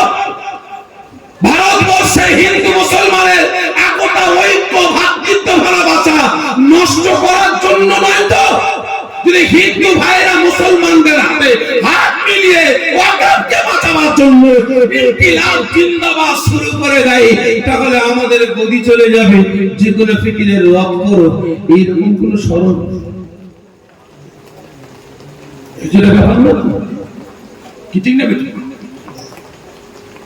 ভালো করে বুঝবেন, আমি অন ক্যামেরা আপনাদের বলছি, জানি না আমার মাইকের আওয়াজ কত দূর যাচ্ছে। এখানে প্রত্যেকটা ধর্মের মানুষ আছে, আমি প্রত্যেকের কাছে অনুরোধ করব, ধর্ম নিয়ে দ্বন্দ্ব করে লাভ নাই। ধর্ম নিয়ে দ্বন্দ্ব করে লাভ নাই। কারণ কিছু কিছু মিডিয়ায় আমরা বক্তব্য শুনেছি, যারা উপস্থিত ছিলেন তারা নিজেরা বলছে কে হিন্দু কে মুসলমান যাচাই করে ওখানে মারেনি। ভালো করে বুঝবেন, যাচাই করে প্রসঙ্গ আসলে বলে বলছে, অসুবিধা করে ওখানে কে হিন্দু কে মুসলমান যাচাই করে মারেনি। এটা আমি বলছি না, অন ক্যামেরা তারা ছিল ফিল্ডে, তাদের বক্তব্যের কথা বলছে। তাই যদি হতো তাহলে আমার ভাই ঝন্টু একজন সেনা হয়ে তাকে শহীদ করা হলো কেন বলেন? তাহলে তাই যদি হতো আপনার কাশ্মীরের একজন আমার ভাই আদিল ভাই, তাকে শহীদ করা হলো কেন? ওই সেখানে তো 10 জন 20 জন ছিল না, সেখানে তো 50 জন 100 জন ছিল না, কম বেশি 2 থেকে 2,500 পরিবার সেখানে ছিল। তাহলে সেখানে শত শত কাশ্মীরি মুসলমান আমার হিন্দু ভাইদের টেনে টেনে নিয়ে, মুসলমান ভাইদের পর্যটকদের টেনে টেনে নিয়ে নিজেদের ঘরে আটকে রেখে দিয়েছে, তাদের জানগুলোকে বাঁচিয়েছে। তাদের প্রশংসা তো আপনারা করলেন না, তাদের কথা তো আপনারা বললেন না। এখানে আপনারা এসে হিন্দু মুসলমান করে বেড়াচ্ছেন, তার মানেটা কি? তার মানেটা কি? আমরা জনগণ ঘাসে মুখ দিয়ে চলি না। আমরা মুসলমান গরু খাই বলে আমাদের গরু ভাববেন না। কিছু না কিছু বুদ্ধি আমাদের আছে, ঠিক না ঠিক? কিছু না কিছু বুদ্ধি আমাদের আছে। প্রত্যেকের কাছে অনুরোধ করব, হিন্দু মুসলমান ধর্ম নিয়ে দ্বন্দ্ব ভেদাভেদ বন্ধ করুন। ফিরে যান বিগত দিনে, ফিরে যান আপনাদের পেছনের লাইফে। সেই সময় রাজনীতির নেতারা রাজনীতি করত, মানুষের হাতে বোম পিস্তল লাঠি তুলে দিয়ে, ঠিক না বেটে? করতো না করতো? আচ্ছা বলেন তো, লাঠিয়াল বাহিনী স্বাধীন হয়েছিল না হয়নি? হয়েছিল না হয়নি? হারমাত বাহিনী স্বাধীন হয়েছিল না হয়নি? এই কথা বলেন। আচ্ছা বলতে হারমাত বাহিনী কারা করেছিল? হিন্দু মুসলমান? কথা বলেন। হারমাত বাহিনী তৈরি করেছিল কারা? হিন্দু মুসলমান? বলেন। রাজনীতির নেতারা লাঠিয়াল বাহিনী তৈরি কারা করেছিল? মুসলমান হিন্দু? ভালো করে বুঝবেন, রাজনীতির নেতারা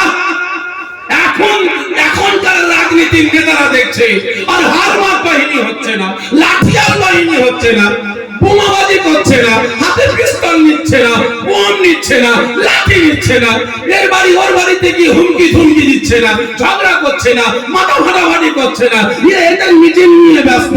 এখন কি হবে? রাজনীতি করতে গেলে, গদি বাঁচাতে গেলে হিন্দু মুসলমানের দ্বন্দ্ব লাগিয়ে দাও, ঠিক না? আর করে বুঝবেন, আজকে আমাদের সমাজে কিছু যারও সন্তান আছে, আমাদের সমাজে কিছু বেজন্মা আছে যাদের জন্মের সূত্রের তদন্ত নিয়ে, এরকম জন্মের সূত্র গন্ডগোল। আমি শুরুয়াতে বলেছিলাম, হারাম খেলে যারও সন্তান পয়দা হয়, পীর সাহেবের ঘরে হোক, মাওলানার ঘরে হোক, মুফতির ঘরে হোক, মুহাদ্দিসের ঘরে হোক, হারাম হালাল পাক না পাক, জায়েজ না জায়েজ না বেঁচে হলারে ঢুকালে ওই রকম বাচ্চা পয়দা হবে। আর যে বাচ্চা মৌলানা হোক, মুফতি হোক, মুহাদ্দিস হোক, মুফাসসির হোক, ইমাম হোক, মুয়াজ্জিন হোক, যেই হোক, হাজী হোক, যাই হোক, কোনদিন প্রকৃত মুসলমানের পক্ষে দাঁড়াবে না, প্রকৃত মুসলমানদের পক্ষে দাঁড়াবে না। ভালো করে বুঝবেন। সেই বেটারা তাদের হাতে অর্থের জন্য, টাকার জন্য একটু মদ খাবে, গাঁজা খাবে, তালি খাবে, সুদ খাবে, একটু বাইরের মেয়েদের নিয়ে মৌজ করবে, পকেটে টাকা নাই, হো হো করবে, ওদের ফাঁদে পা দিয়ে হিন্দু মুসলমান করে বেড়াচ্ছে। এই টাকা ধর, একটু মন্দিরে গরু বস্তু না ফেলে আয়, এত টাকা দেবো, তবে তুই মৌজ মস্তি করে বেড়াতে পারবি, তাই নাকি? ঢক ঢক করে এক বোতল দে। কাকে দিল? আরে মুল্লাকে এক বোতল দিল, খা। এলে 1 কিলো গোস্ত দিয়ে দিল মন্দিরে ফেলে। ভালো করে বুঝবে। ওরা নিজেরাও আবার লোক দিয়ে ফিট করে ফেলেছে। ঠিক না? ঠিক। চারিদিকে দেখছি তো, সিসি ক্যামেরা ধরা পড়ছে তো, গোয়েন্দাগিরি করে ধরছে তো, ঠিক না? ঠিক। একমাত্র হয় রাজনীতির ফায়দার জন্য। এখানে ক্ষতি হচ্ছে কাদের বলেন? কাদের? এই যে আজকে টোটাল 26টা ঘর কানা হয়ে গেল, 26টা পরিবার গার্জেন হারা হলো, কাদের জন্য বলেন? আজকে নিজেদের অবহেলার কারণে, ঠিক না ঠিক? আমার দেশের তাদের অবহেলার কারণে, এই গদির জন্য। সকলকে বলছি ভাই, কোল খালি হবে আমার আপনার, বাড়ি খালি হবে আমার আপনার। এই যে আপনার গ্রাম বলেন, এই গ্রামে হিন্দু আছে, মুসলমান আছে, কি আছে না? পাশে আছে। ভালো করে বুঝবেন। আপনার হাত কোথায়? বদরহাট। আচ্ছা বলেন, এই বদরহাটে শুধু মুসলমান যায়? হিন্দু যায়, মুসলমান যায়, খ্রিস্টান যায়, শিখ যায়, প্রত্যেকটা ধর্মের মানুষ যায়। আর সেই জায়গায় যদি গন্ডগোল করে 50টা হিন্দুর বাড়িতে আগুন লাগানো হলো, 50টা মুসলমানের বাড়িতে আগুন লাগানো হলো, 50টা খ্রিস্টানের বাড়িতে আগুন লাগানো হলো,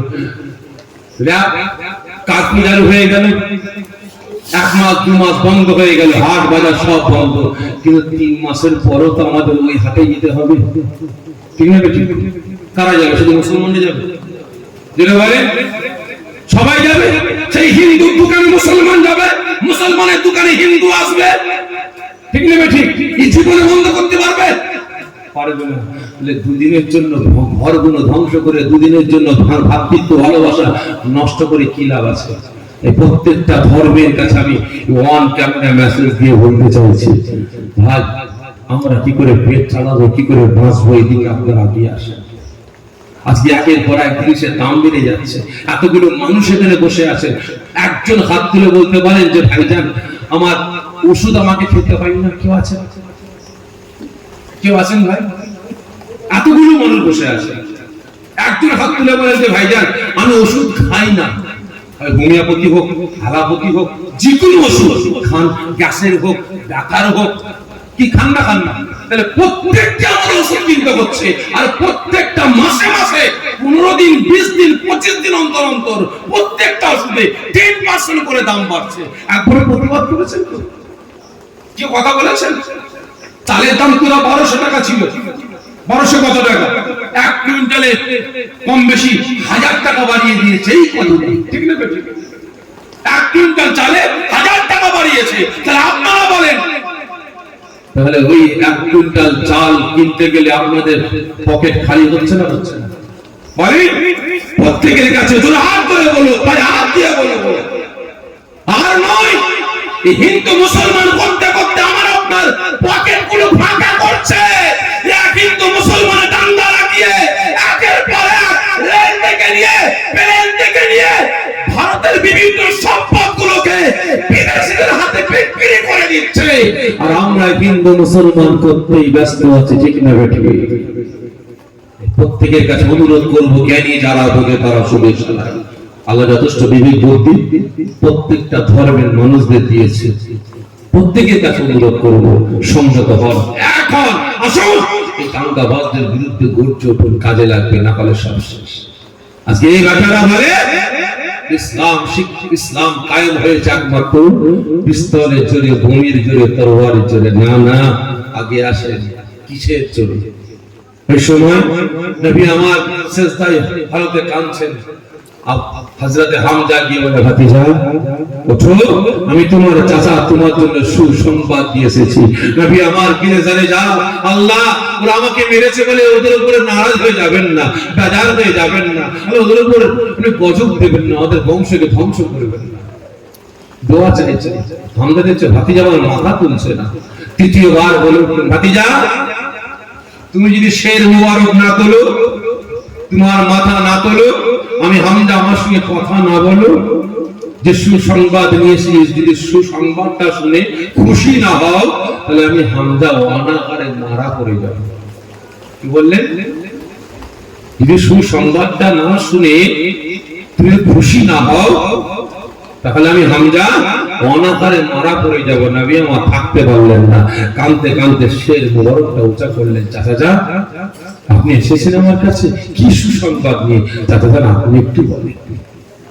ও আমার ভাইজানেরা, ও নিবাকের শিকেরা, ওই সময় আল্লাহ পাকের রাসূল, আল্লাহ পাকের হাবিব, বাবার মাদার নবী, এতিমেসি নবী আমার যখন বলতারা বললেন, চাচা যান কি সুসংবাদ নিয়ে এসেছেন, আমি মুহাম্মাদের জন্য একটু বলেন। ওই সময় হযরত হামজা তিনি ফরমাতে আরম্ভ করলেন, ভাতিজা আমি জঙ্গলে গিয়েছিলাম, তোমার দুশমন চাচা আবু জেহেল তোমাকে আঘাত করেছে, তুমি মক্কা ছেড়ে জঙ্গলে পাড়ি দিয়েছো, এই সংবাদটা জঙ্গলের পশু হরিণী আমাকে জানিয়েছে।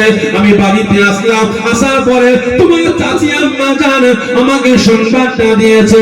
আমি এই সময় তোমার চাচা জঙ্গলের হরিণীর সম্মুখে দাঁড়িয়ে, তোমার চাচি আম্মার সম্মুখে দাঁড়িয়ে আমি আল্লাহ পাককে সাক্ষ্য রেখে আমি ওয়াদা করে বলেছিলাম, যতক্ষণ না পর্যন্ত আবু জেহেলকে আঘাত করে বদলা নিয়ে প্রতিশোধ নিয়ে আমার ভাতিজা মুহাম্মাদের মুখে হাসি ফুটাতে পারবো, আমি হামজা ততক্ষণ পর্যন্ত পানি পান করব না। আরে আমার ভাতিজা রে, আমি তোর চাচা অবস্থায় বাড়ির ভিতরে প্রবেশ করলাম না, রুমে গেলাম না, খাওয়া দাওয়া করলাম না, আমি হামজা এক গ্লাস পর্যন্ত পানি পান করলাম না। আমি ওয়াদা করে সোজা চলে গেলাম তোর দুশমন চাচা আবু জেহেলের কাছে। আবু জেহেলকে আঘাত করেছি, আবু জেহেলের মাথা ফাটিয়েছি। আমি হামজা দেখলাম আবু জেহেল বাড়িতে গড়াগড়ি খাচ্ছে, বিকট শব্দ করেছে, কাকলা মাছের মতো লাফালাফি করেছে। ওরে ভাতিজা, আমি বদলা নিয়েছি, আমি প্রতিশোধ নিয়েছি। ভাতিজা তুই একটু খুশি হয়ে যা। তো খুশি হওয়া দরকার ছিল, ঠিক না? খুশি হওয়া দরকার ছিল কিনা? বদলা নিয়েছে, আবু জেহেলের মাথা ফাটিয়েছে, কিন্তু নবী আমার খুশি হলেন না, চিৎ মেরে আরো জোরে কেঁদে উঠলেন। হামজা চমকে উঠে, ভাতিজা আমি তোমার দুশমনকে আঘাত করেছি, মেরেছি, জমিনে পড়ে গিয়ে কাতরাচ্ছে, লাফালাফি ছটকা ছটকি করছে, আর তুমি এখানে খুশি হওয়া দরকার, আনন্দ পাওয়া দরকার, আমাকে চাচা হয়ে চাচা হিসেবে জড়িয়ে নেওয়া দরকার, তুমি চিৎকার করে কাঁদছো, কারণটা কি? ও আমার ভাইজানেরা, ও নবী পাকের আশিকেরা, ওই সময় বাবার মাদার নবী, এতিমেসি নবী আমার কাঁদতে কাঁদতে বলতে লাগলেন, ও আমার চাচা জান আপনি কি কাজ করলেন? কেন আমার চাচা আবু জেহেলকে আঘাত করলেন? কেন আপনি আমার চাচা আবু জেহেলকে মারলেন? ও আমার চাচা জান আপনি বদলা না নিয়ে, প্রতিশোধ না নিয়ে আবু জেহেল চাচাকে না মেরে তিনি আজকে আমি মুহাম্মাদের কাছে এসে আমাকে বুকে জড়িয়ে ধরে নিয়ে আমার মাথায় হাত বুলিয়ে আমার চোখের পানিটা মুছে দিতে আমি মুহাম্মদ, আমি বড় খুশি হয়ে যেতাম। জোরে বলবেন না? বিপা কি বললেন? চাচা আপনি না মেরে আবু জেহেল চাচাকে না আঘাত করে বদলা প্রতিশোধ না নিয়ে যদি আমার কাছে এসে আমাকে ভাতিজা বলে বুকে জড়িয়ে নিয়ে আমার চোখের পানিটা মুছে দিতে আমি মুহাম্মদ বড় খুশি হয়ে যেতাম। এখানে রাসূল পাক কি বলেছেন যে আপনি আমার হাতে হাত রেখে যদি কলেমা পড়তেন আমি মুহাম্মদ খুশি হতাম? বলেছেন না, বলেননি। সঙ্গে সঙ্গে হযরত হামজা বলে উঠলেন, ভাতিজা তোর মনে এত মায়া, তোর মনে এত দয়া, তোর মনে এত ভালোবাসা, আবু জেহেল তোর মতো ভালো ছেলেকে চিনতে পারলো না, তোর মতো মানুষকে না জেনে না বুঝে তোকে আঘাত করলো। ভাতিজা, সেখানে তুই কি এমন কথা বলতে গেলি যে তোকে আঘাত করেছে? চাচা যান, আমি মুহাম্মদ গিয়ে বলতে আরম্ভ করেছিলাম, হে মক্কার মানুষেরা, হে আমার কওমের মানুষেরা, আল্লাহকে এক আল্লাহ বলে বিশ্বাস করে নাও, আমাকে নবী বলে গ্রহণ করে নাও। মারামারি, কাটাকাটি, হানাহানি, খুন করা, চুরি, ডাকাতি, জিনা, ব্যভিচারী, জুলুম, অত্যাচার, নির্যাতন বন্ধ করে দাও। আল্লাহ পাক তোমার সারা জীবনের জিন্দেগির গুনাহগুলিকে আল্লাহ পাক মাফ করে দেবেন। লোকের বুঝবেন, যখন এই কথাটা বলেছে হযরত হামজা হাত থাকতে পারলেন না। ভাতিজা, এই কথা বলেছিস বলে তোকে আঘাত করেছে? জি ভাতিজা। তাই নাকি? ঠিক আছে ভাতিজা, তোর হাতটা লম্বা কর। তাকে বলছে নবী পাক, নবী আমার কাঁদছেন, নবী পাক, ভাতিজা তোর হাত লম্বা কর। নবী আমার হাতটা লম্বা করেছে। সঙ্গে সঙ্গে নবী পাকের চাচা আওয়াজ দিয়ে বলতে লাগলো, ভাতিজা আমি তোর চাচা, আমি তোকে এতদিন চিনতে পারিনি, আজকে আমি হামটা থেকে চিনে ফেলেছি। জোরে বলেন সুবহানাল্লাহ। আমার ভাইজানেরা, ও নবী পাকের আশিকেরা, ওই সময় হযরত হামজা হাঁটতে পারলেন না, আওয়াজ দিয়ে বলতে আরম্ভ করলেন, ওরে ভাতিজা রে, আমি হামজা সত্য বলছি, আমি তোকে এতদিন চিনতে পারি না, আজকে তোকে বিশ্বাস করলাম তুই আল্লাহ পাকের রাসূল, আল্লাহ পাকের হাবিব, আখিরি জামানার পয়গম্বর, তুই সত্যকারের রাহমাতুল লিল আলামিন। বলার সঙ্গে সঙ্গে বলেন, ওরে ভাতিজা, মাঝে মাঝে তোর জবান দিয়ে একটা মিষ্টি কথা শুনি, খুব সুন্দর লাগে, খুব ভালো লাগে। ওরে ভাতিজা, ওই শব্দটা তুই বল, আমি তোর চাচা তোর সাথে সাথে ওই আওয়াজটা শব্দটা বলবো। ওই সময় নবী আমার তারা পবিত্র জবান দিয়ে বলতে লাগলেন, লা ইলাহা ইল্লাল্লাহ মুহাম্মাদুর রাসূলুল্লাহ সাল্লাল্লাহু আলাইহি ওয়াসাল্লাম। সঙ্গে সঙ্গে নবী পাকের চাচা এই কলেমা পড়ে নবী পাকের কাঁধে হাতটা রেখে আল্লাহকে এক আল্লাহ বলে স্বীকার করে নবী পাকের নবী বলে গ্রহণ করে নেয়। সঙ্গে সঙ্গে ইসলাম ধর্ম কবুল করলেন। তাহলে আপনারা বলেন, রাসূল পাক এখানে তরোয়ার দেখিয়েছেন? এই জোরে বলেন, বোম দেখিয়েছেন, পিস্তল দেখিয়েছেন, কামান দেখিয়েছেন? এই জোরে বলুন, পরমাণু দেখিয়েছেন? না।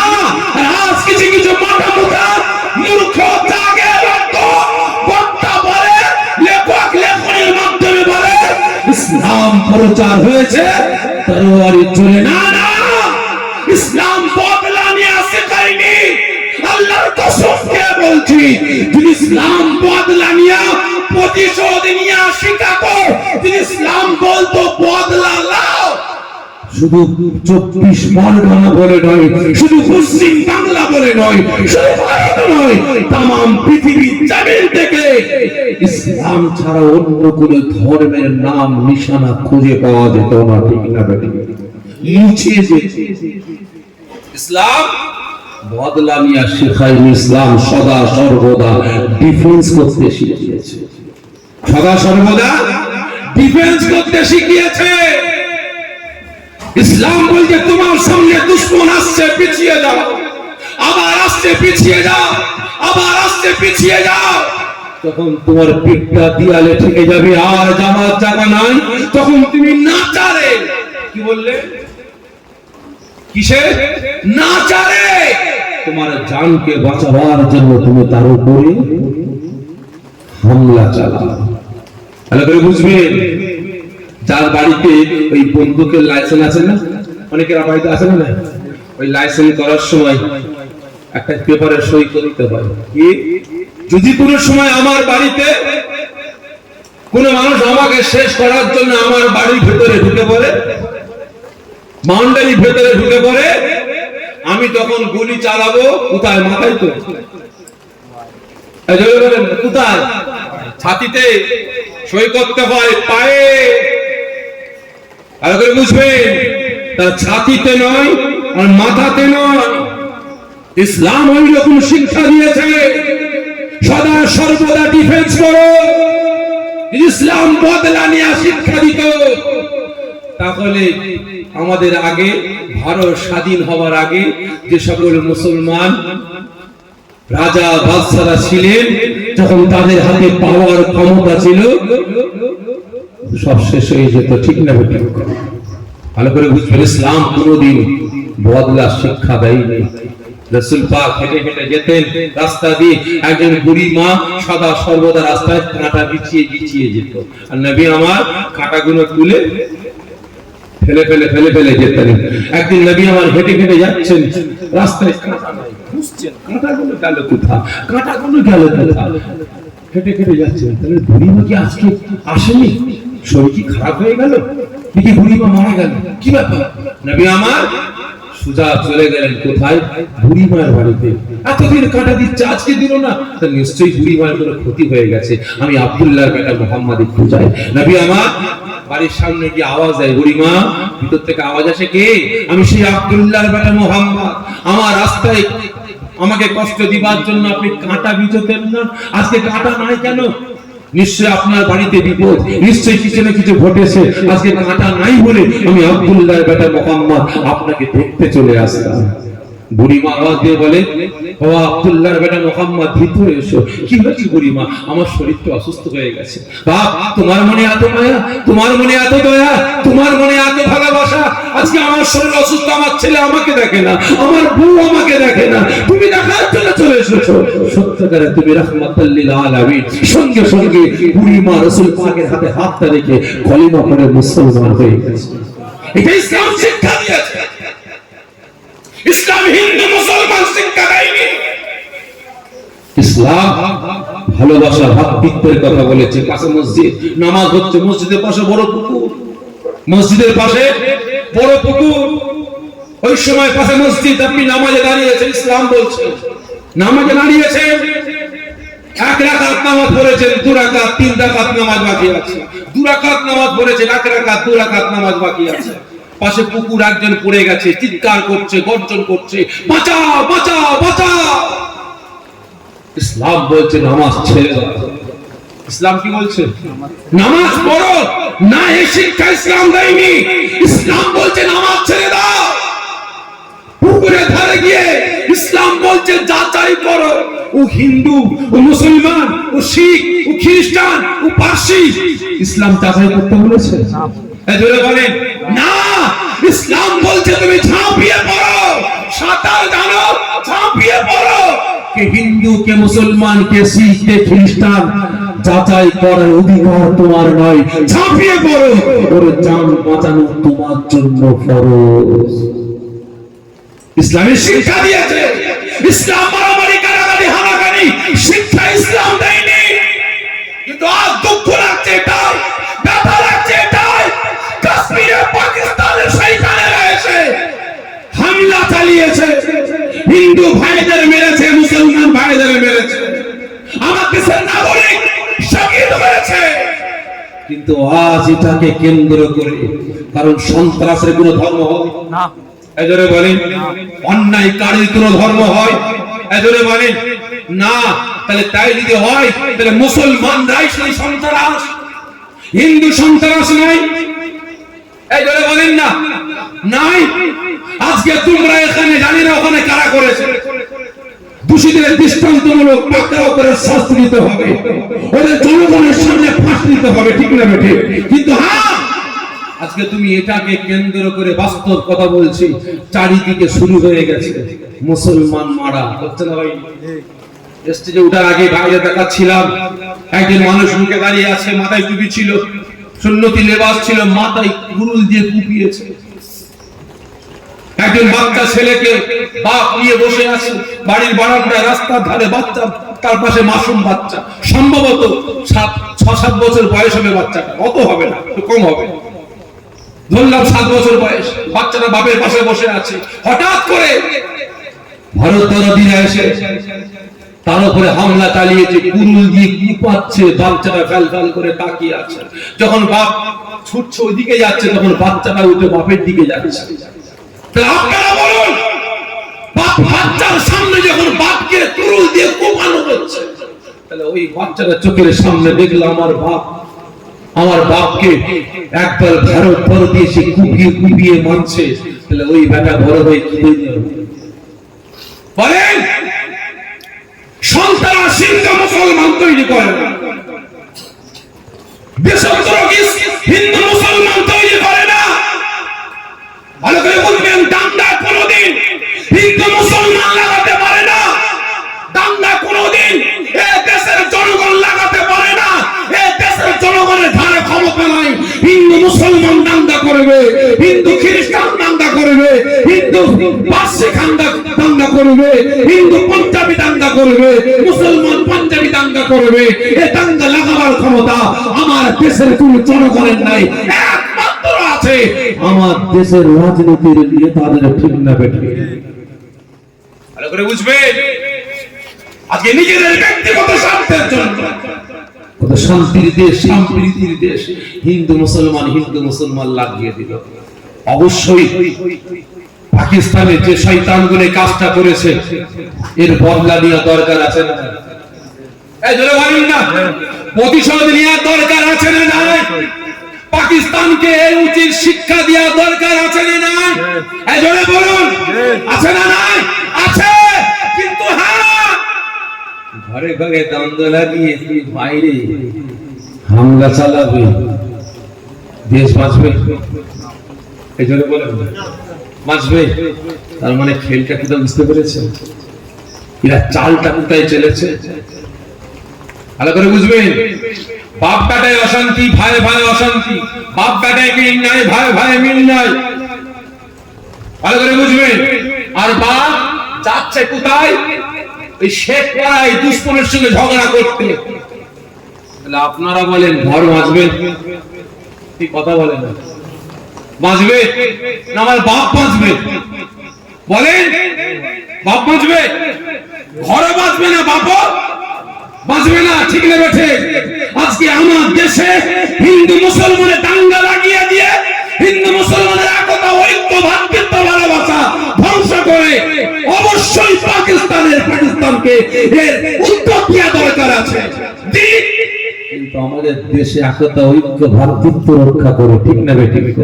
তাহলে ওখানে যখন শুরু হবে, একের পর এক হামলা শুরু হবে, তখন দেশের ভিতরে যদি হামলা আরো বেড়ে যায় তখন কি হবে বলেন? সকলকে বলছি ভাই, ভাববার সময় এসে গেছে, ভাববার সময় এসে গেছে। তাই প্রত্যেকের কাছে অনুরোধ করব, হিন্দু মুসলমান আর নয়, নিজেদের একতা, নিজেদের ঐক্য, নিজেদের ভ্রাতৃত্ব, ভালোবাসা রক্ষা করে দেশ দশকে বাঁচাবার জন্য এগিয়ে আসতে হবে। ঠিক না? আসতে হবে না? হবে, আসতে হবে। তবে অনেকটা কথা, এতগুলো আমার ভাইয়েরা বসে আছে ওয়াকাফ সম্পত্তি রক্ষার জন্য, ওয়াকাফ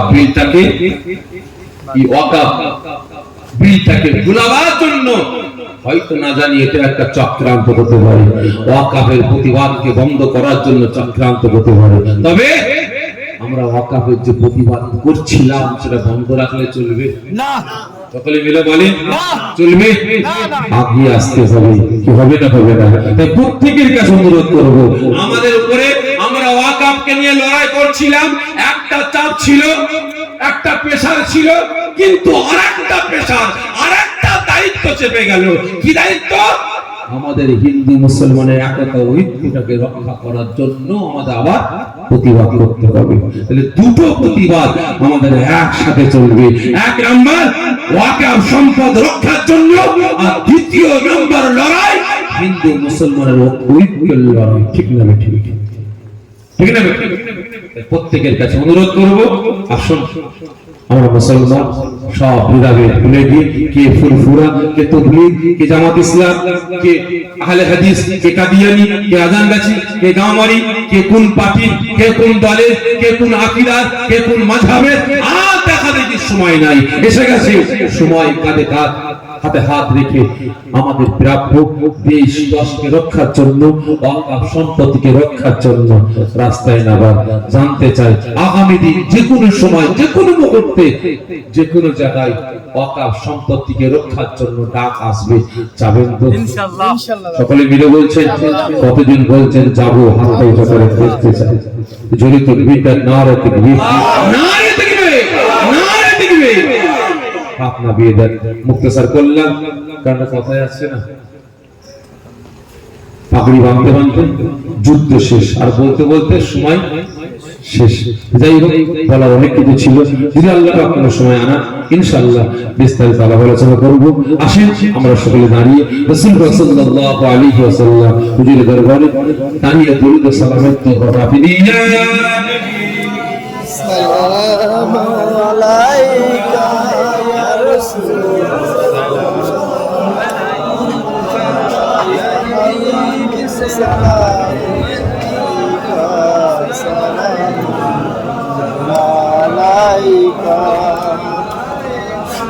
আচ্ছা ভাই সাহেব, আমরা দাঁড়িয়েছি কিসের জন্য?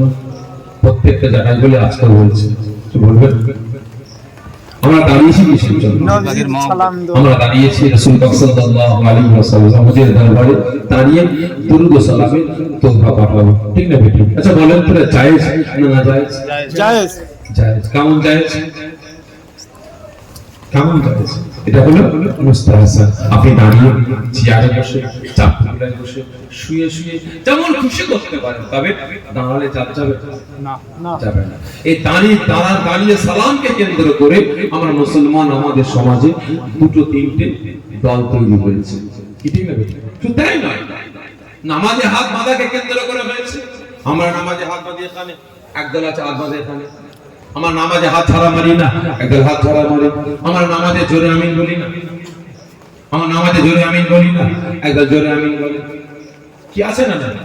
আজকে জুজিয়াত মাসলাকে কেন্দ্র করে আমরা মুসলমান আমাদের সমাজে হাজারো দল, হাজারো মত আছে। ফুরফুরা, তাবলীগ, জামাত ইসলাম, আহলে হাদিস, কাদিয়ানী, কাওমারি, মাঝভান্ডারি, বেলা ফকির, আদানগাছি, গরিবি, আটরশি, চরমোনা, জয়গুরু, লাল ফকির, বেলা ফকির, হাজারো দল, হাজারো মত। আরো গোষ্ঠী আছে, আরো গোষ্ঠী আছে, বলবো আকীদাগত ব্যাপারটা আছে, আরো আছে, বলবো খারাপ মনে নেবেন না। আচ্ছা বলেন তো, সিপিএম মুসলমান আছে না? যে কংগ্রেসে মুসলমান আছে। আচ্ছা বর্তমান বিজেপিতে মুসলমান আছে, তৃণমূলে মুসলমান আছে। আচ্ছা তারপর আপনার আইএসএফ মুসলমান আছে, মিমে মুসলমান, ঝাড়ু পার্টিতে মুসলমান আছে। আচ্ছা বলেন তো, এতগুলো আকীদার নাম বললাম, এতগুলো দলের নাম বললাম, প্রত্যেকের আল্লাহ কটা? চারটে না ছটা? একটা। ঠিক করে বলবেন। একটা। আল্লাহ এক, নবী এক, হাদিস কোরআন এক, জাত ধর্ম ঠিক করে বলবেন। জাত ধর্ম এক, কিন্তু হলে কি হবে? একই অপরের সালাম কালাম কথাবার্তা দেখা সাক্ষাৎ আছে না? এই দুটো বলে আছে। ভালো করে বুঝবেন, সরু রাস্তা, আমি ফুরফুরা যাচ্ছি আর ওদিকে তবলিগ করে, তবলিগ পুড়িয়ে ফেললাম, ঠিক না বেটি? ব্যাকিয়ার মারলাম আর ওদিকে তবলিগ দিচ্ছে ফুরফুরা, ও ব্যাকিয়ার মারলাম, ঠিক না বেটি? হচ্ছে না হয়নি? ভাই খারাপ মনে নেবেন না, খারাপ মনে নেবেন না। প্রত্যেকের কাছে জোর হাত করে বলবো, পকেটে পয়সা না থাকে আমাকে বলেন, গাড়ি খরচা আমি দেবো, চলে যান বড় বড় শিক্ষা প্রতিষ্ঠান মাদ্রাসাগুলোতে, সেখানে কে ফুরফুরা, কে তাবলীগ, কে জামাত ইসলাম, কোন ভেদাভেদ জোরে বলেন ভেদাভেদ আছে? একই শিক্ষা প্রতিষ্ঠানে তাবলীগ মাস্টার, ফুরফুরা মাস্টার, জামাত ইসলাম মাস্টার, কি আছে না? না চলে যান, গাড়ি ভাড়া দিয়ে দেবো, আপনার পার্লামেন্টে চলে যান, বিধানসভায় চলে যান, কে তৃণমূল, কে সিপিএম, কে কংগ্রেস, কে বিজেপি, কি আইএসএফ, কে মিম, সব এক টেবিলে বসে হা হা হি হি হু হচ্ছে, ঠিক না? হচ্ছে না ভাই? একসাথে চা, একসাথে খাওয়া দাওয়া সব রকম সেখানে হচ্ছে। আর যখনই বেরোচ্ছে, আমি সিপিএম, আমি কংগ্রেস, আমি আইএসএফ, আমি মিম, আমি বিজেপি, আমি তৃণমূল, আর যখন মাদ্রাসা শিক্ষা দিয়ে যখন বেরোচ্ছে, আমি ফুরফুরা, আমি তাবলীগ, আমি জামাত ইসলাম, আমি আহলে হাদিস, ঠিক না? তাই প্রত্যেকের কাছে অনুরোধ করব, আপনি ফুরফুরা হবেন, ভোগে যান, তাবলীগ হবেন, ভোগে যান, জামাত ইসলাম হবেন, ভোগে যান, যে কোনো দল করবেন, ভোগে যান। কোন মাযহাবে যাবেন, জেগে যান। সিপিএম, কংগ্রেস, তৃণমূল, আইএসএফ, মিম কি করবেন, চলে যান, আমার দেখার দরকার নাই। ওটা আপনার ব্যক্তিগত ব্যাপার, ওটা আপনার ব্যক্তিগত ইসলামকে রক্ষার জন্য, শরিয়াতকে রক্ষার জন্য, মুসলিম সমাজটাকে বাঁচাবার জন্য, মুসলিম সমাজের একতা, ঐক্য, ভাতৃত্ব, ভালোবাসা রক্ষার জন্য, মাদ্রাসা, মসজিদ, ঈদগাহ, খানকাহ, ওয়াকফ সম্পদ রক্ষার জন্য আমরা মুসলমান আমাদের ভাষা আলাদা হতে পারে, আমাদের প্ল্যাটফর্ম আলাদা হতে পারে, আমাদের বাড়ি আলাদা হতে পারে, আমাদের গ্রাম আলাদা হতে পারে, আমাদের রাজ্য আলাদা হতে পারে, কিন্তু আমাদের আওয়াজ ত্যাগ করা দরকার আছে না নাই? জোরে বলেন আছে না নাই? তাই প্রত্যেকের কাছে অনুরোধ করব, কিছু হোক চাই নাই হোক, আওয়াজ ত্যাগ করো। আওয়াজ দেশ দেশকে বাঁচাবার জন্য, মসজিদ, মাদ্রাসা, মক্তবকে রক্ষার জন্য, ওয়াকফ সম্পদকে রক্ষার জন্য আওয়াজ ত্যাগ করো। কারণ ভাই, যখন শেখপাড়া শিয়াল হুক্কা হওয়া বলে ডাক দেয়, মোল্লাপাড়া শিয়াল চুপ থাকে তো নাকি? এরাও হুক্কা হওয়া বলে, তাহলে আপনারা বলেন, তাহলে মোল্লাপাড়া শিয়াল যখন হুক্কা হওয়া বলে, তখন কাজীপাড়া শিয়াল চুপ থাকে? ওরাও হুক্কা হওয়া বলে ডাক দেয়। যখন কাজীপাড়া শিয়াল যখন হুক্কা হওয়া বলে ডাক দেবে, তখন সিদ্দিকীপাড়া শিয়াল চুপ থাকবে? এদের বলেন না, যখন কি বলবে? হাম্বা কথা বলে না, কি বলবে? ওরাও তখন হুক্কা হওয়া বলবে, ঠিক না বেঠিক? খারাপ মনে নেবেন না। তখন ছেলে ঘুমায় না, মা বলে দেখ ওই দেখ ওদিকে শিয়াল চিল্লাচ্ছে, ঘুমো। ছেলে দেখে তাই তো, ওদিকে শিয়াল ডাকছে, কি হয়েছে? যখন মাথার কাছে শুরু হয়ে গেল, শেখ পাড়ায় ডাকছে, রে বাবা দেখিস এখানেও ডাকছে রে, তোর এদিকে ডাকবি এদিকেও ডাকছে রে, তোর ওদিকে ডাকবি ওদিকেও ডাকছে রে, তাড়াতাড়ি ঘুমো। ছেলে তখন ভাবে ঘুমাবে, ঠিক না বেঠিক? থাকি না বলে আমরা আওয়াজ দেই না, আমরা নিজেদের ব্যক্তিগত স্বার্থের জন্য চলাফেরা করি। আজকে যারই কারণে আমাদের এই করুণ দিনটা আসতে লেগেছে, কিন্তু আমরা কাঁধে কাঁধ, হাতে হাত মিলিয়েছি। আমাদের আওয়াজটা যদি এক করতে পারি, ইনশাআল্লাহ আমার দেশের দুশমন, ইসলামের দুশমন, শরিয়াতের দুশমন, কোরআনের দুশমন ইনশাআল্লাহ ভয়ে জুজু হবে না, হবে না? বলে বলেন হবে। তাই প্রত্যেকের কাছে অনুরোধ করব, আওয়াজ ত্যাগ করুন। আল্লাহ পাক আমাকে আপনাকে সকলকে সৎ বুদ্ধি দান করেন, এক হওয়ার তৌফিক দান করেন। বিশেষ করে আল্লাহ পাক ইসলাম সহ আমার দেশ, আমার রাজ্য, আমার দেশের জনগণ, দেশ দেশকে আল্লাহ পাক বাঁচাবার জন্য আমাদের সকলকে আল্লাহ পাক পাওয়ার ক্ষমতা দান করেন। সকলে জোরে বলুন আল্লাহুম্মা আমিন, জোরে বলুন আল্লাহুম্মা আমিন। طلع البدر علينا من سنياتي البداي وجب شكر علينا ما داغ لله أكداي نبي سلام يا رسول يا حبيب سلام سلام جبرائيل ডাকে এবারে খোল দাও আসমানের দুয়ার, এসেছেন নবী গরিবের আল্লাহ আর দিদার নবী সালাম ইয়া রাসূল ইয়া হাবিব সালাম সালাওয়াতুল্লাহ আলাইকা ইয়া রাব্বি সাল্লাল্লাহু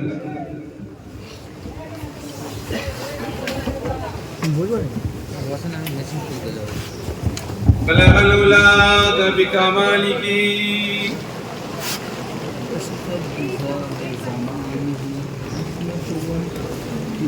اللهم صل على مولانا وعلى آله وسلم ما شاء الله হাজরানে মাজলিস, আমার নেককার পরিজগার নামাজি মুসলমান, আল্লাহ রাব্বুল ইসলাম ফায়দানিরা, জওয়ান যুবকেরা, কচি বাচ্চা ভাইয়েরা, পর্দার আড়ালে উপস্থিত আমার মা ও বোনেরা সকলে বিসমিল্লাহ শরীফের সঙ্গে 3 বার সূরা ফাতিহা শরীফ, সূরা ইখলাস শরীফ 11 বার করে শরীফ তেলাওয়াত করেন। ইসাল সাওয়াব সবসানি করা হবে, সকলে তেলাওয়াত করেন।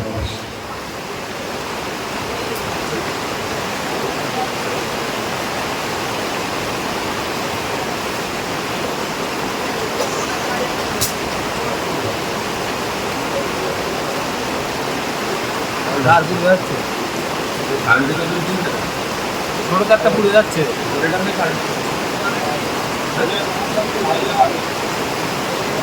ওই তারটা পুড়ে যাচ্ছে, ছোট তারটা।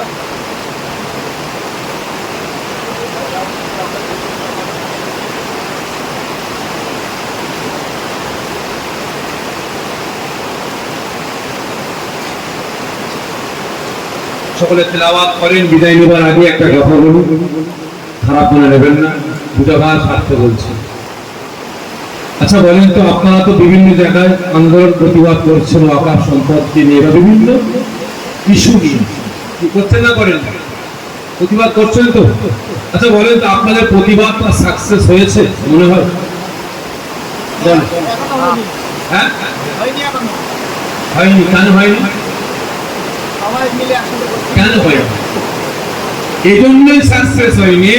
আমরা মিটিং করি, মিছিল করি, ইনকিলাব জিন্দাবাদ দিয়ে গেলাম, বক্তব্য রাখলাম, দেখে আমাদের বক্তব্য, আমাদের সভা আজকে এখানেই সমাপ্ত। কি বলি না বলি না? না, ওখানে একটা খসড়া লিখবেন, দাবি দাবা লিখবেন, লিখে থানায় জমা করবেন, ডেপুটেশন দেবেন, বিডিও অফিসে ডেপুটেশন দেবেন, বিএম অফিসে ডেপুটেশন দেবেন, তবে সাকসেস হবে। যখন সারা বাংলা থেকে, সারা ভারত থেকে বস্তা বস্তা কাগজ যখন উপরে যাবে না, তখন বেটাদের চোখগুলো গুলিয়ে যাবে। ঠিক নেবে? ঠিক, বুঝতে পেরেছি? সকলকে বলি প্রতিবাদ করবে। তবে হ্যাঁ, আর একটা কথা, বিশেষ করে হিন্দু মুসলমান দাঙ্গা লাগাবার জন্য আমার দেশে, আমার রাজ্যে কিছু কিছু নেতারা এখন উঠে পড়ে লেগেছে, মুসলিম বিদ্বেষ কথাবার্তা বলছে। প্রত্যেকের কাছে অনুরোধ করবো, যারা মুসলিম বিদ্বেষ কথাবার্তা বলবে বা বিভিন্ন রকমের পোস্ট করবে, সঙ্গে সঙ্গে ওই নেতার নাম ধরে আপনারা থানায় হোক, কোর্টে হোক গিয়ে ওদের নামে কেস করবেন। কি বললাম? ওদের নামে থানায় হোক, কোর্টে হোক, ওদের গিয়ে ওদের নামে কেস করবেন। গ্রাম থেকে কেস করবেন, পাড়া থেকে কেস করবেন। যখন প্রত্যেকটা গ্রাম থেকে, প্রত্যেকটা পাড়া থেকে ওই সন্ত্রাসদের বিরুদ্ধে, যখন বেসরকারীদের বিরুদ্ধে যখন আমরা চেষ্টা করবো, তখন ব্যাটারা জব্দ হয়ে যাবে। ঠিক নেবে? ঠিক। দেখেন না, একজন আর বাংলার সাংবাদিক, হ্যাঁ, কি মজুর নাকি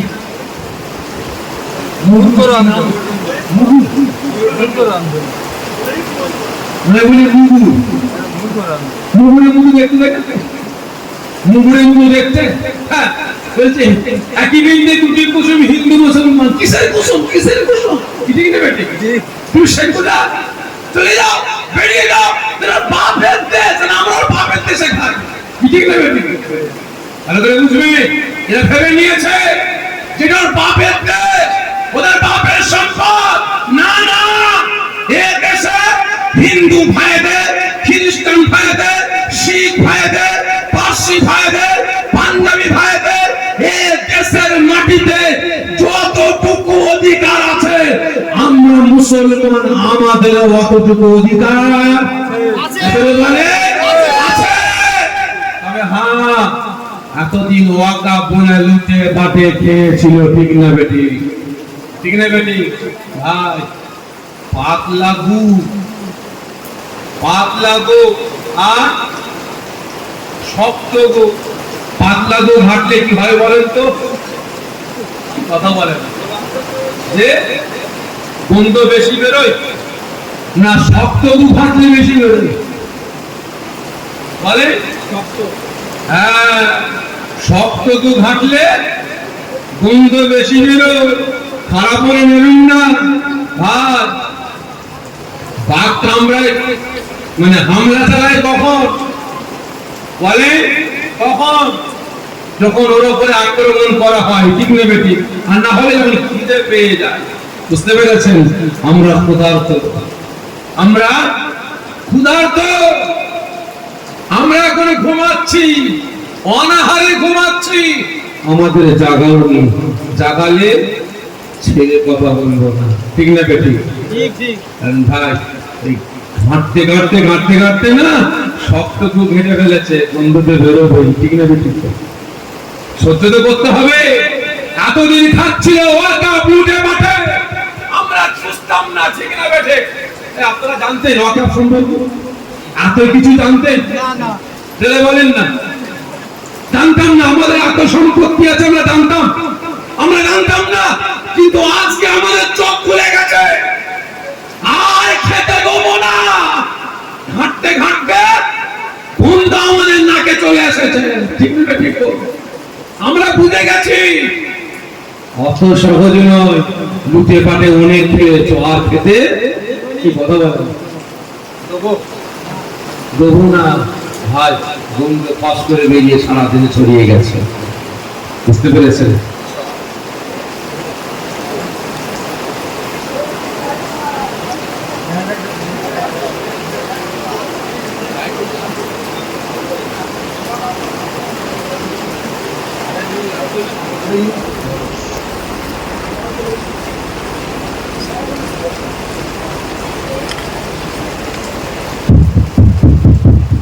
সকলকে বলছি ভাই, আমাদের প্রাপ্য বুঝে নিবার সময় এসে গেছে, কি ঠিক না বেটা?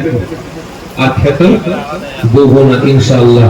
কারণ বাস্তব কথা বলছি ভাই, ওয়াকাফ সম্পত্তির টাকা যদি আমরা মুসলমান আমাদের জন্য ব্যয় করা হতো, যা সম্পত্তি আছে আমাদের, প্রত্যেকটা সম্পত্তির ভাড়া 100% 50% টাকা যদি এক জায়গায় করে মুসলিম সমাজকে যদি বিলানো হতো, তাহলে একটা মুসলমানের চাকরির দরকার হতো না। মুসলমান হাত পেতে খেতে, পায়ের উপরে পা রেখে, পা ধুইয়ে ধুইয়ে খেতে, ঠিক না? কিন্তু আজ সব বেটারা লুটে পাটে খেয়েছে। তবে আল্লাহ শুকর, আমাদের চোখটা খুলে গেছে, বুঝতে পেরেছি? আমাদের প্রাপ্য অবশ্যই আমরা বুঝে নেব। রাজি আছেন তো? রাজি আছেন তো? ইনশাআল্লাহ তাই সকালের কাছ থেকে বিদায় নিচ্ছি। আমারও বলছি, যখনই দেখবেন হিন্দু মুসলমানের দাঙ্গা অশান্তি লাগাবার জন্য যে বক্তারা বক্তব্য দেবে, মুসলিম সমাজকে ছোট করার জন্য বিভিন্ন রকমের কথা বলবে, পোস্ট করবে, মুসলিম বিদ্বেষ কথাবার্তা বলবে, সঙ্গে সঙ্গে তার বিরুদ্ধে থানাতে কি করবেন? কেস করবেন। থানায় না হয় কোর্টে চলে যাবেন। এক একটা গ্রাম থেকে 8জন 10জন মিলে গিয়ে আপনারা কেস করবেন। যদি প্রয়োজন হয়, যে টাকা না থাকে, খারাপ মনে নেবেন না। আমরা পীর ভাই হিসেবে আপনার ছেলে ছেলে বলে যাচ্ছি, আমিও আপনাদের ছেলে, আমি আপনাদের ভাই। যদি প্রয়োজন হয় আমাকে বলবেন, খরচা আমি দেবো। কিন্তু এই দুশ্মনগুলোর বিরুদ্ধে আমাদের লড়াই করতে হবে। আমরা লড়াই করিনি বলি আজকে আমাদের পেয়ে বসেছি, ঠিক না বেটা? এতক্ষণ কথাবার্তা বললাম বিভিন্ন দিক নিয়ে, জানি না উঁচু আওয়াজ নিচু আওয়াজে কথা বলেছি। যদি আমার কথায় কেউ মনে ব্যথা পেয়ে থাকে, ছোট ভাই হিসাবে, ছোট ছেলে হিসাবে, আল্লাহ রাস্তায় মাফ করবেন। কি করবেন তো? সকলে মিলে বলেন, মাফ করবেন। যে কথা বলে মাফ করবেন। ব্যথা পেয়েছে তাই বলতে মাফ করবো। ব্যথা পেলেই তো মাফ করো, ব্যথা পাননি বলতে মাফ করবো। কোন মজাক করলাম। আপনারা আমার পীর ভাই আর আমি আপনাদের পীর ভাই। যদি ভাই ভাইয়ের সম্পর্ক না থাকে তাহলে থাকবে এটা। যাই হোক, বিদায় নিবার আগে জানতে চাইছি ভাই, কোন পার্টি বা কোন দলের বিরুদ্ধে কথা বললাম? কোন পার্টির পক্ষে, কোন পার্টির বিরুদ্ধে কথা বললাম? সকলে মিলে বলেন না, বলেনি তো?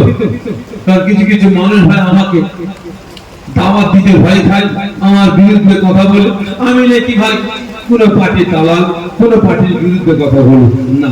আমি কোন পার্টির দালালও নাই, আর কোন পার্টির বিরুদ্ধে কথা বলি না। তবে হ্যাঁ, অন্যায়ের বিরুদ্ধে কথা বলি। আমি অন্যায়ের বিরুদ্ধে কথা বলি। আপনি তো মুড়ি কুতাকার কে আমরা হাতেতে, হ্যাঁ, আমি আমার ঘরকে ছাড়ি না, ভালো করে বুঝবেন, আমি আমার বাড়িকে ছাড়ি না। আমি আমার ভাইদের বিরুদ্ধে প্রতিবাদ করেছি, আমি আমার ঘরের বিরুদ্ধে প্রতিবাদ করেছি। অন্যায় অন্যায়, ঠিক না বেটি?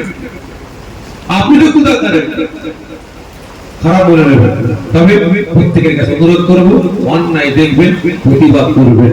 আপনার পাশে কেউ থাকুক চাই নাই থাকুক, হকের পক্ষে চলবেন, ন্যায়ের পক্ষে চলবেন, সত্যের পক্ষে চলবেন। আপনার পাশে কেউ থাকুক চাই নাই থাকুক, ইনশাআল্লাহ আল্লাহ পাক থাকবেন, রাসূল পাক থাকবেন। শুধু তাই নয়, আপনার পক্ষে 18,000 মখলুকাতের মধ্যে যদি একটা মখলুকাত মানব জাতি যদি দুশমন হয়ে যায়, ইনশাআল্লাহ 17,999টা আল্লাহ পাকের মখলুকাত আপনাকে সালাম দেওয়া, আপনাকে সম্মান করবে, আপনাকে ইজ্জত দেবে। হকের পক্ষে চলে, ন্যায়ের পক্ষে চলে। দোয়া চাই আল্লাহ পাক আমাকে আপনাকে সকলকে হকের পক্ষে, ন্যায়ের পক্ষে, সত্যের পক্ষে চলার তৌফিক দান করেন। হারাম হালাল, পাক না পাক, জায়েজ না জায়েজ বেঁচে চলার তৌফিক আল্লাহ পাক দান করেন। সকল জুড়ে বলুন আল্লাহুম্মা আমিন। মাশাআল্লাহ, আজকে আমার মায়েরা, বাপেরা, ভাইরা, বোনেরা সকলে মিলে বিশালের সওয়াবের লক্ষ্যে 48 কদম কোরআন পাক তেলাওয়াত করেছে। যে আশা, যে আকাঙ্ক্ষা, যে উদ্দেশ্য নিয়ে তেলাওয়াত করেছে, আল্লাহ পাক এই আশাকে পূরণ করেন। সকলে জুড়ে বলুন আল্লাহুম্মা আমিন। তেলাওয়াতের মধ্যে কোনো ভুল হয়ে থাকে আল্লাহ পাক মেহেরবানি করে আপনি মাফ করে দেবেন। সকলে জুড়ে বলুন আল্লাহুম্মা আমিন। সকলকে দাওয়াত দেওয়া হচ্ছে, আপনারা সকলে দুনিয়া জান্নাতের বাগানে জান্নাতি যা সামান্য দাওয়াতের ব্যবস্থা করা হয়েছে, সকলকে কাবিলের তরফ থেকে দাওয়াত দেওয়া হচ্ছে। আপনারা দাওয়াত নিয়ে বাড়িতে যাবেন, যে যাতে দাওয়াত করেছেন মহব্বত করুন। আল্লাহুম্মা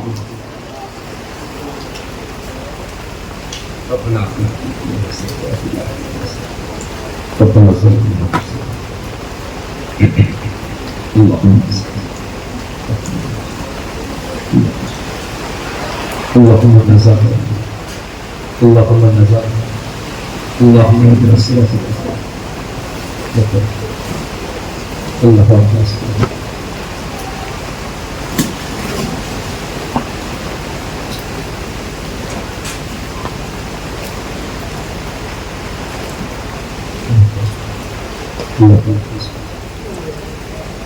بعد شهر প্রথম পর্যন্ত থাকেন আলে উলামা গণের নাসিহত করেছে। আল্লাহ পাক আমি গুনাহগার, আমি কিছু নাসিহত করি, আল্লাহ আমাদের বলার মধ্যে নাসিহতের মধ্যে 48 শত কোরআন পাক তেলাওয়াত করা থেকে তেলাওয়াত করতে কোনো ভুল হয়ে থাকে আল্লাহ আপনি মেহেরবানি করে। আজকে কমিটি ভাইরা দিনের পর দিন করেছে, মেহনত করে সুন্দর জান্নাতের বাগান কায়েম করেছে। আল্লাহ পাক আজকে জান্নাতের বাগানে জান্নাতীদের মেহমানদের তাবুরকে ব্যবস্থা করা হয়েছে। আল্লাহ এর মধ্যে কোনো ভুল হয়ে থাকে আল্লাহ